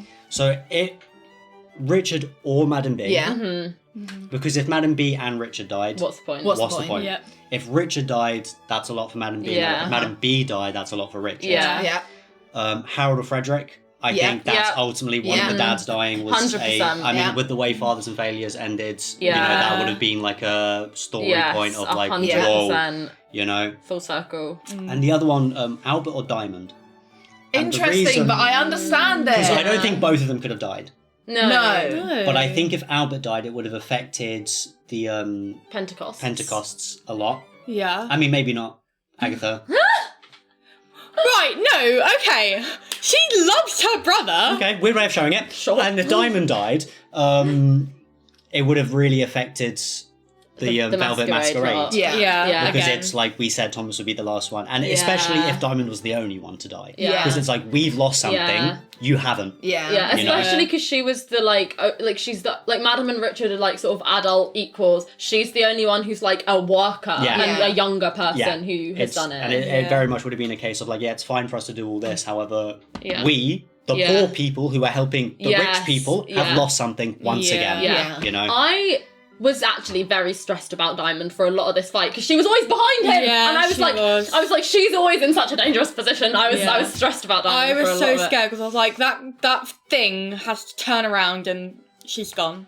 I cried so much. I cried just so much throughout the last episode. I've never so frequently just burst into tears every 5 minutes in the middle of combat. Yeah, I've got the first official note is tears in the first 2 minutes. Yeah. Yeah. Because this is the main bit that I want to talk about. It's all three of us before we Is- went in the door. Yeah. Because one, the fact that it was back to the three Yeah. of us was Oh, I think was that was so I think- everything. so I think that's- It was- gorgeously No, full because- circle. No, because again, it was a moment. It's the last episode, but it was the moment from Agatha. It was like, for fuck's sake. Where it was like we'd been working it out, we'd been making it even, and then we were like, no, you'll go, and then Agatha went, but now there's 5 of you and 3 of us. My counterpoint, I said that on purpose because you guys didn't know that I'd been training with Diamond to pick locks. Right. Okay. And that is how that came so out. that's Okay. how that came out. That's That's why fair. I was like, oh, there's 5 of us, and then Yeah. Lyndon said, oh, but you know how to do it. Okay. Yeah. That wasn't me being like, oh, we need No, someone that's else. fair. That was me being like, Okay. oh, hi guys, I'm a rogue. Yeah. Yeah, which Fine. is cool. I'm a rogue. I'm a rogue. I'm a rogue. But that for me, and it links into all the Yeah. because it was again about the leadership stuff. But it finally came out of that way of like, I can't be the leader for this one. Okay, you don't have to be. But she was. No, but in Yeah. that, like, you don't have to be it in, because I think what Talia said was you don't have to be it in the way that they said, Yeah. you know? Yeah. Because it was very, like, because she was really trying to balance the line of, like, okay, you don't have to, but, like, you are. Like, I don't want to force something on you, but you already are. Yeah. But it was that, like, we're going to follow you no matter how you are in Yes. this. Yeah. And I think that's what was important. that was and then you being able to say, like, I don't want anyone to die for him, or I don't want anything to do it Yeah. for him, and then it being an agreement that, like, that's It's not why we're here. Yeah. And that being, because Getting that's to always known, verbalise but that having was- that be the, Yeah. And was- I'm so glad that we were all finally able to like articulate the things. And yeah, I actually like feel like I'm gonna cry like thinking about this episode, because it is like, you know, you make a show about finding your dad and then you gotta find your dad. Yeah. You know? And it was so daunting. Like, and for you, obviously you found Harold, but that came out of nowhere. Like, that was a surprise for you. I knew I was finding Frederick dead or alive. Yeah. I knew by the end of this episode I would have Frederick back or Frederick would be dead. Yeah. Like, I knew those were the only 2 options. Rosalind knew that's how this night was going to end. There were 2 options. And both of them are like what her life has always been building towards, literally her whole life, not just this journey. And it was so overwhelming, but it all happened so beautifully. And I'm so glad the three of us had that moment before to like ground it. And I think we all had some really lovely moments in the combat oh my itself. God, yeah. Like you with your what's it called? Fucking the spiritual weapon. Spiritual weapon. The moment that you realised that. Do you know what? Props to myself. Yeah. No, you did such a good job. Because I really, like, one of the things I really struggle with, and I think I've talked about it on here before, is like I, as somebody who does actual play, content, I really struggle with role playing through combat, and I really struggle with combat, and that's something I've been working really hard to get better at over the last, few weeks and episodes. And I do think actually some of the bits I'm most proud of were in the combat, which is so wild for me because that's what I'm not good at normally. But it was, first of all, I was really glad I rolled shit initiative. It made the most sense narratively that I went right. I was last in the order because I saw Frederick and just fucking froze. I'm so glad I got to articulate. Fun fact, guys, the day before we filmed the finale, I went on a 3-hour walk and listened in order to every song I've ever had on my playlist about Frederick. And during that walk, I managed to articulate for myself that seeing Frederick in whatever state was going to be the same as seeing the dead god. Like, that is Rosalind's fossil of a dead god. And, like, I'm so glad I got to articulate that on the show. And then, the moment that Rosalind realised that we had to kill the like, sacrifices... Oh my God. But I'm really proud of the way I talked through it and like the way she got to make sense of it on the show, even though it was in the middle of combat. And like, no, that was definitely needed. That was one of the most, I think that will always be one of the most monumental things in her arc. But as somebody who wants to help people, as somebody whose driving thing is like kindness. And that is, I think, the first kill you had in the show. That's my first kill of, like, a human being. Yeah. And she knew that. Like, she was so aware of it. But again, it's like the first one was a mercy. It wasn't, you weren't killing out of malice, you were killing to save them in a morbid way. She realised she knew they had to do it. And then because I was really close to one of them, and I just, like, I have Rosalind's memory of seeing it and, like, how horrific it looked and, like, felt and, like, just how much agony they had to have been in. And I'm so glad that I had already, had the context of, like, having my spell of poison spray and how it manifests for Rosalind as, like, a perfume and, like, this just, like, soft mist that comes out. And, like, she was so glad she had, like, what felt like a humane and like calming way of doing it, at least for that first one. And then she had to use her spiritual weapon for the next one, but it was as quick and clean as she could make it. And she got to apologise, like she told them that she was sorry, and like it just was a really beautiful the whole moment. So gorgeous. And then Agatha said, bang bang bang for the greater good. Agatha didn't say mercy kill. Agatha didn't say I'm sorry. Agatha said the greater good. No, but like for me, because like I would have known that Rosalind would not kill these people unless she had a reason. Agatha was standing right near me, Rosalind as well. Like she saw all that happen. Even if, because you didn't say, "Oh, I'm killing these people out of mercy," but you can see like they're on crucifixes and they're flayed, so like they're in pain. So watching you like kill them. I was like, oh, okay. Yeah. This is how we save these people, is by letting them die. Okay. The fact you rolled to get them all in a single round. That was insane. All 3 of your hits. It's just like the idea of like, oh, okay, you're doing that. Done. It was really a moment that I could see in my head. And it was very interesting because the way you worded it, you've explained it better now, but in the episode, the way you worded it was insane. Like, it's truly, because it was like, Rosalind was like looking up and like, I see they're in pain as like I put them out of their nursery. And then it got to you, it's like, well, I don't like killing innocent people, but it's what needs to be done. What do you mean by that? What do you mean by that? Explain that. Right, but okay, can you go? I get it now. I do. During Act 3, if I say something and you don't understand it, please question me.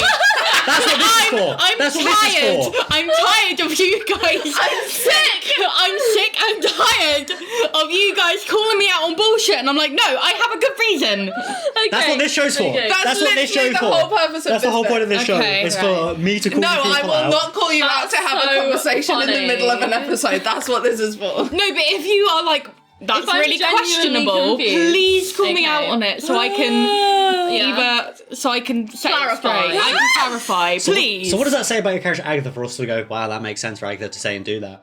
Yeah. Wow. Huh? Huh? No one called you out on it, so it was like, well, I guess that We if that's were all Agatha's just mindset, like, that makes yeah. sense. No, that's me Yeah. not realising that I have that what I've Oh. said hasn't come out the way I Yeah. wanted it Yeah. to come Right, out. okay. But the way that it came across, all of us went, that's weird. On track though. Yeah, that's the thing. That's You know? Yeah, not great. Yeah. just before we get into the combat though. Just the bullet points. Don't need to go into discussion about Yeah. it. You went the uninteresting route, which I thought was really funny. Yeah, I thought that was I'm really really funny. I really sad. thought it was going to be the interesting one. No, I I'm thought it was so really funny. sad about it because I know Lyndon prepped loads of cool Yeah, stuff. We'll but it's get, fine. we'll maybe go out It's that fine. way. Yeah, Yeah. maybe you can do a Patreon where Lyndon talks about what was in the other place. I don't know. I really thought the basement route was going to be the interesting Same. one. You found the bunk bed buddies, which is the yeah. kitchen stuff. Oh, yeah. Heard the scuffle and the thud from upstairs from where they were coming Yeah. along, which I assume was them just taking someone out. Yeah, they said Um, that they killed someone. Yeah. And then, honestly, respect to Albert, quick on the draw for the baba getting rid of that guy. Yeah, for no, approaching. valid, to be honest. Honestly, and then what a horrific sight when you guys saw, Oh, and you were God. informed that you had 3 rounds to end the ritual. Yeah. Which was Yeah. when I heard that, I was like, oh, I don't know how possible that is. Lyndon putting I us on really a don't. time limit for the big climax of the end of Uh-huh. act was such a good choice. Yeah. And the fact that, you know, jumping ahead, but the fact that we genuinely finished it with like seconds Yeah. left. Well, no, because We barely did it. Yeah. And that made it so satisfying. But it also meant that was balanced really well. Yeah. Because it was possible for us to succeed. We succeeded in seconds. Like literally at the last seconds. That's mental. Yeah. Like it was so cinematic I was- because of that. So convinced at so many moments where it's like, my prediction is correct. Oh, we're good, yeah. we're fine. Oh. Richard went down to like 2 hit points at one point. Yeah. Richard was really The funny. monster. The Monroe Okay. just getting ripped open. Monroe begging for like Yeah. give me another chance, and the monster just like The Galt hog, that's what I've got written yeah down. Yes, fucked up. yeah. Shout out to Lyndon for the little blue tack monster. model. I We'll will post pictures. Yeah, the Yeah, pictures he will is have gone so out. cool. I love it. that was such a... Just the whole thing. The whole combat was spectacular, and I think everybody did a fantastic job throughout of role playing, of doing amazing choices. Do you know what I was surprised by? And it does, you know, in the moment it made sense, and obviously it's the way that it was Yeah. going to happen. But out of the 3 of us, Talia is the only one that didn't kill any of the humans. Yeah. Yeah. Which I thought... But you know. But it makes sense. And it made sense, but it was one of those where, like, Talia sort of knew that these people were going to have to die. But she was like, I'll give it a round, I guess. Because, and especially because, like, it wasn't really metagaming, because, like, she wouldn't want to do it, especially with Rosalind there, when Rosalind's obviously going to try and find a way to help these people best that she can. But, like, knowing that Lilith had sent that message as well, but knowing that Talia hadn't, like, been told it, it was really, like... Because she, like, I knew and she knew her next move was going to have to be going and killing these people. Yeah. But, like, it was so weird that I, like, but it's didn't also have to do like that. if anyone in the group is fighting the monster and focusing on the monsters, it's Talia. You know? Yeah. Like killing the humans was something all of us could do, whereas not all of us can go and fight the big monster. I really you know? did like the imagery in my head of just like Talia as fighting this big monster, and then Richard just fully fully just We got punching. classes Got confirmed. Classes confirmed. So Working. Richard is a barbarian. Yes. Yeah. I was convinced he was a paladin. I was convinced. The thing that's really interesting and that we're obsessed with about the fact that Madam is a bard and Richard is a barbarian is they don't exist in this world. When we were told about this world, when we were told about what classes we could be, those were, I think, the only two where we were like... We're like, definitely, I can't make this work. Because there are other ones that they don't exist anymore. Those two... Yeah, like there were they clerics. don't, Yeah. And there were artificers. Yeah. Mm-hmm. Barbarians and bards did not exist. Yeah. They're not a thing in the world that we had. And it's so so beautiful that, like, when you think about the world building and the lore, it's like only certain families and groups of people have been consistently allowed to access these powers. So obviously the same kinds of classes and like types of people are going to come from it. Yep. And when you open that up to what the working class and different kinds of people, you're going to get a more diverse array of powers and abilities. And it's beautiful. I'm it's so gorgeous. obsessed with it. Yeah. I did feel bad because... What did you feel bad about? Well, because normally I'm tanky tank, I'll take all the hits, and I really said, I'll go in and then I'll run away. Yeah, but you were going to get swallowed. You got swallowed. I got swallowed. That's a good point, actually. I'm justified in running away. But also, she knew what her role... Sorry to keep going. But, like, the thing that was so difficult for me about this, and so strange for me, was that, like, I knew what my role was, and my role was be the one that saves Frederick. In that, like, I was the one that was going to go in and get him and... I know I didn't end up doing that, but, like... Her thought throughout the whole thing was this is what my role is. Yeah. So it was so strange being like, this is the one time I'm actually not going to fight the monster. Yeah. And then I didn't even end up doing that. I was just like, but no, throughout this combat, I thought I watched my girlfriend die and get swallowed, and then my dad die and get swallowed at different points. So that was a fucking time in my life. Yeah. That was a lot. But we killed him. We did.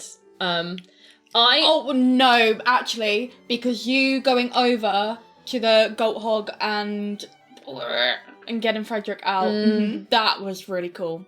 Yeah. Because I know that me and Harold got him off the plinth thing, which but was then gorgeous, you actually together. saved him. You did. So... But what I was going to say was I really like, and I think it makes complete narrative sense. I can see why initially Lyndon was unsure about it, and then when we all said it was perfect that Harold got the killing blow. Oh, absolutely. Because we've all watched Fathers and Failures, and that was the full circle moment that Harold and Frederick needed. And Harold deserved that. Yeah. And it was gorgeous. Yeah. And I am so obsessed with the fact that that's how it happened. Yeah. That was...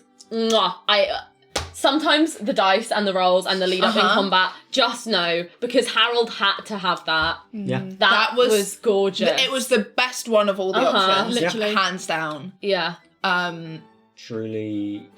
Truly, it was one of those moments I was like, yeah, it's just like really cool storytelling. And it's always just like, in my mind, it's really funny when like a big demon just gets shot. It's just like, it's like, he fell. Bang! Oh. He fell on top of Diamond. Oh. This is why I was so stressed about Diamond being there. Poor girl. Yeah. She was a rogue. She was like, I gotta be behind them to stab. I was you know? really like, why has nobody given this woman a sword? She likes her daggers. She likes her daggers. She got given a gold likes dagger her. and went, yeah, I'm not going to use that had anything no apart magical from this. powers. Had nothing. But She's like, just so slay. I love it might get something. Yeah.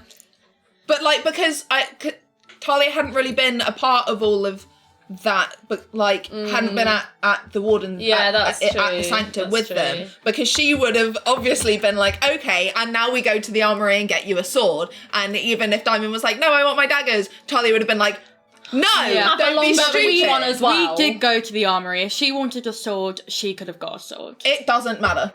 Fair enough. You know, it's just one of those where, like, if Talia had been there, Diamond wouldn't have got the choice. Fair frankly. enough. Yeah. I still think even if she got given her a sword, she would have just pulled out. Yeah, the she wouldn't have I'm going to use these daggers. I know how to use these. But it's just like the thing for me was that Talia realised as we walked into the fight. Hey, what can I say? I'm sorry, Talia. Not everyone got trained in sword fighting like you did. Yeah. I mean, that's not what I'm saying at all. I know. It's just funny. It's just like I can see why Diamond would just rather use a dagger, because it takes less training with a dagger than it does a sword. Yeah. You know? Yeah. And that's what she knows. Like, That's she's what good she at knows. that. She knows how to she use knows daggers. she's confident. It was just funny to me that both hits were with daggers. Yeah. But Diamond A, She all did. the She new really wardens did. say. Yeah.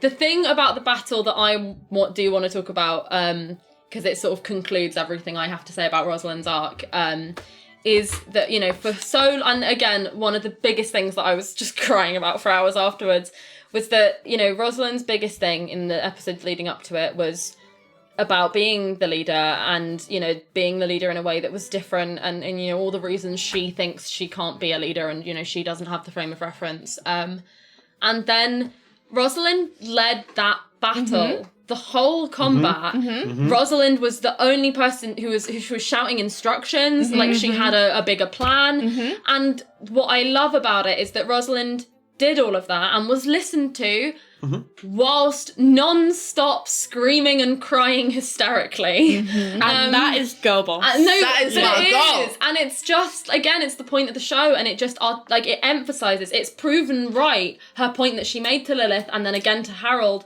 of, just because I don't express things in the way that you recognise, that doesn't mean they're not valid, and I can't pretend, and I'm not going to lead by pretending, and they can follow me anyway, and I'm not going to lead like my dad or like a man, and they will, if they still want to follow me, they do, and they did.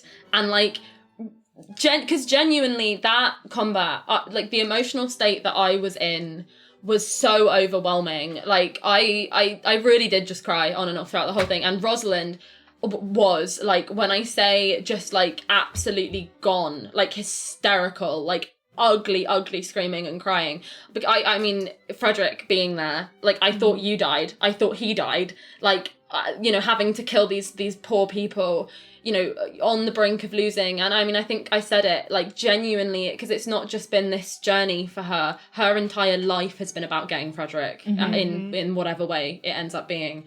And like, it was so overwhelming, and the fact that through that she still managed to lead a combat and everyone listened to her while she was screaming and crying, that's just it, isn't it? Yeah. Like, that's everything. Yeah, it really... It's something to be And really I'm so proud of her. That was truly one of those moments where it's like, yeah, you've been showing that you're a leader, but this whole combat proved it. Yeah. And even, like, there were really and now, little like, she moments. can't deny it. Yeah, there's literally no denying. It wasn't You just can't. that, like, when she realised, like, oh no, we need to get Frederick now and get out, don't worry about the monsters, like, but even little moments, like when Albert got blinded, Rosalind was like, over here, come over here, like, listen, I'm talking now, follow my voice. Like, it was little things like that.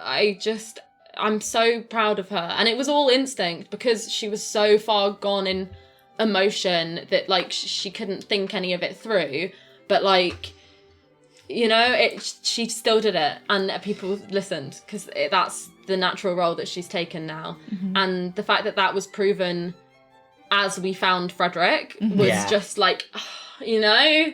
And the fact that it ended with you not being able to get to him. No, fuck Lyndon. You being opposite sides of the room. Fuck Lyndon for that. Fuck Lyndon for ending it the second before I got to run to him. Beginning of Act 3 gonna go crazy. No, because I'm really, like, I'm gonna have to do that walk again before the first episode. Like, I'm gonna have to do my fucking 3-hour walk again.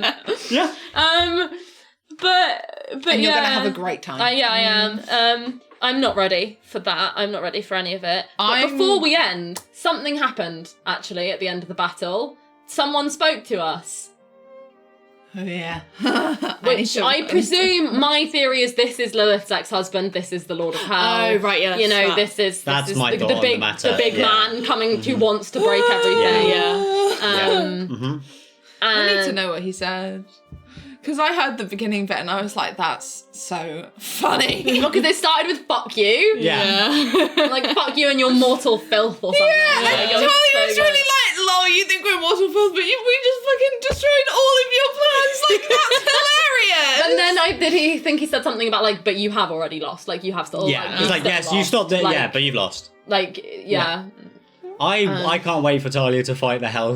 Like, hey, what the fuck are you gonna do about it? Ha ha. No, literally. That's when she finally. That's when oh fuck! This is less funny.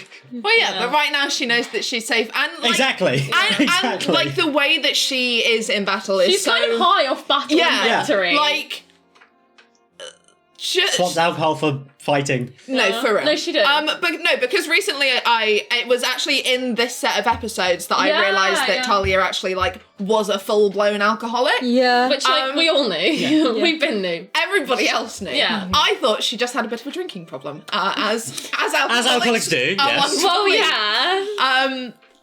But yeah, no, that's it.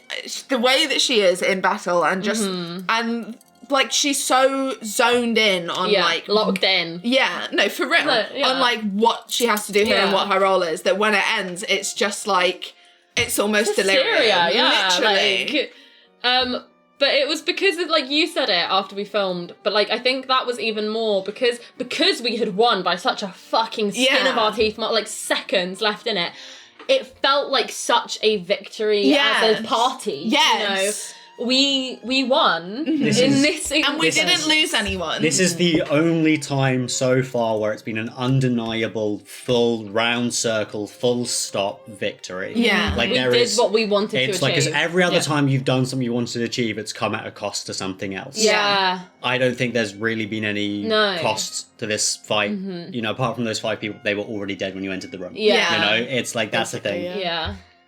It was... It felt like the most, you know? As a player, I can say that. As Rosalind, I don't feel that because all I feel is Frederick. No, obviously. But as a player, I can see it so clearly. But, like, as a party, like, for everyone, that we won. Can't wait for another party at the Velvet Masquerade where it's like, we won, we defeated the Hell God. Oh, yeah, I'm there, We're celebrating. Once we all heal. Yeah, that might be useful. You can do both. Yeah. I don't think I lost any hit points. Rosalind lost no hit points. I lost very few hit points. I got hit You quite a lot. got fucked up. Yeah, I'm not doing good. Mobile came in strong for me. But again, like, I've got 50 feet of movement. Yeah. So, like, my movement is almost double yours, and I don't provoke opportunity attacks, so I can do that. If you're in it, you're in it. Yeah. Was there anything else about this fight that you guys I'm particularly needed or wanted to mention? Because, I mean, a lot happened, but it's like combat stuff, not character stuff. I feel like this show is very much character And driven. I think, I've spoken about everything for me that was, like, big character stuff. I think so as well. I can't believe we're 2 acts down, 2 fathers down, 2 out of 3 dads bagged. The fight really did just kind of show, like, hey, when you guys work and communicate as a team, you can do things. But this was the other thing, is it's really the first time. Yeah. The first time we've not been just, what do we do? Yeah, it's the first time we've been a full-blown collective. Yeah. Because even... And having the new wardens there made that so much, like, it made it. Yeah, absolutely. Yeah. Absolutely. It was... We solidified into a unit. Like, we felt honestly, like a group. Yeah. Best combat, Yeah. Absolutely. We felt like a team the whole best time. combat by far. Yeah. And, like, I'm so proud of everyone. Like, I think I don't think anybody missed it. Every character had a moment that was gorgeous and beautiful, like, at least. Yeah. And, you know, you could really feel the love between everybody throughout the combat, and I think it goes back to Lyndon being very smart and giving us the night at the Velvet Masquerade to rest and to feel the connection, because then we were all really in tune with each other throughout the combat. Like, even when we were completely, like, gone to it, that was the underlying thing. We were a team, we were connected. Yeah. And I really can see that now looking back on it. It was beautiful. Like, I don't know if you can describe a really harrowing, terrifying, disturbing combat as beautiful, but on this show it was. Yeah. Devastatingly beautiful. Yeah. And now Frederick's there. But we don't have to worry about that until Act 3. And there's lots of fun things to watch before that happens. Yeah. And I think the next thing to come out will be your one-shot. Not one-shot, mini-series. Mini-series. Yeah. We don't do one-shots here. We We're tried. character-based. So... They talk too much. I will be DMing a mini-series with these 3 and Lyndon. I'll actually be getting to play with Lyndon for once. Yeah. I have no idea how that's going to go. gets to play an actual D&D character with stats. First time ever. I still have, despite DMing for like over 6 months at this point, I still have never played a character, a class. So that'd be fun. Yeah. That'd be fun. But yeah, we're very excited. And you should be too. Yeah. So yeah, keep an eye out for that while we're waiting to return for our... I'm really excited. Yeah. I hope it's going to be so good. Me too. Favourite moments? I don't really...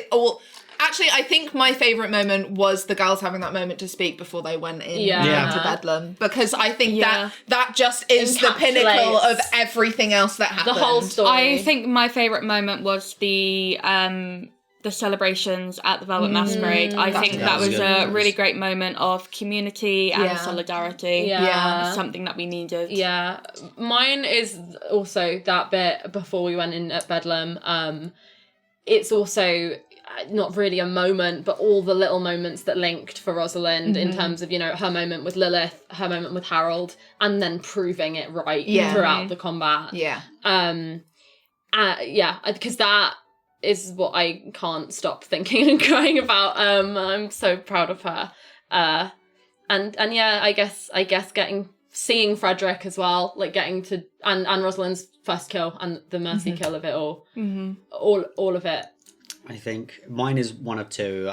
The first one is like the nat 20 from Harold to win the fight. Oh, that was like, and also Albert getting like getting those actually shooting that guy at the beginning. That was pretty cool. And it's just like the whole imagery of like everyone taking hits on this big fucking thing while trying to sort out the whole that whole fight process. Imagery of that is just like really cool to me. But my like other point is that I really just enjoyed like I know a lot of it did get cut out, but like the politics before the fight, I really enjoy that. That's something that I really enjoy, just like everyone discussing and like actually working as a team, and despite being little arguments, everyone's listening to each other's points. Because that never used to happen. That's what was so nice about that never used to happen. It used to be someone used to say something and someone would be like, no. And like when there were disagreements, we feel like a council. Exactly. It was the fact that when there was disagreements, it was done in a very like mature way. It was like, and it was like, I understand your point, here's why I it wasn't an argument, they were a discussion. It was, this is why I don't think this point is going to work. What does everybody else think? We'll go with whatever the majority says. That was and that was beautiful. That was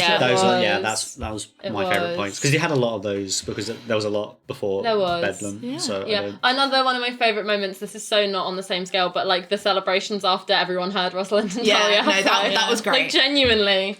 Yeah. Closing thoughts. Someone else start, because I can't. I'm shitting myself, but I'm so excited both for my one shot and Act 3 and just it's gonna be so good. I am going insane. I am so interested in how the girls are gonna close their arcs and their stories over the next act. I really hope Talia becomes a good person. That would be great for me. Yeah. I hope Agatha learns how to talk to people properly. I can't wait to play Morne's one shot. I'm so miniseries. I'm so excited. I'm so excited for the surprise that we've got for you. Yes. Oh my God. And I'm just happy, and I think because I'm too scared to think about how the next episodes are going to be for this, I'm too focused on that. So I'm too overwhelmed by this to have focused on that. But I am incredibly excited about doing like another fun, cool, different thing. I'm so excited about the big surprise, which is going to be being announced probably very soon. And I am just I'm gonna be really gay because I keep crying about this show since we did the Act 2 finale, but like I'm just so grateful to be telling this story with you guys, and I'm so grateful for you, everyone who has watched and become a part of it and wants to be with us. Because like this genuinely means so much more to me than I ever thought it could, and that I can articulate. Rosalind means so much more to me than I can ever articulate, and like I'm literally crying. But like playing Rosalind is really special for me, and I'm so scared and excited to go into the final arc with gonna be all good. Of us. Yeah, it is. Closing thoughts. People are gonna die. You know they are, but it's gonna be beautiful. Or the most horrific thing ever. I can't wait to play in the mini campaign. I'm not gonna say because that's not fun. No. But that's gonna be fun. Oh, that's like next week, like airing. But until then, thank you for being with us. So Give us a much. like and subscribe if you can, because you know it does all help, and even though it's annoying to hear. Ask us questions. Were you correct with your predictions for classes? Give us your predictions for Act 3 now as well. Please. Anything that you want to see? Anything that you enjoyed that you did see? Yeah, let us know if you actually want Seth back. We're kind of toying with the idea of just Seth never returning, so let us know if that's something you want. Sure. Until then, submissive and subscribable. Mwah.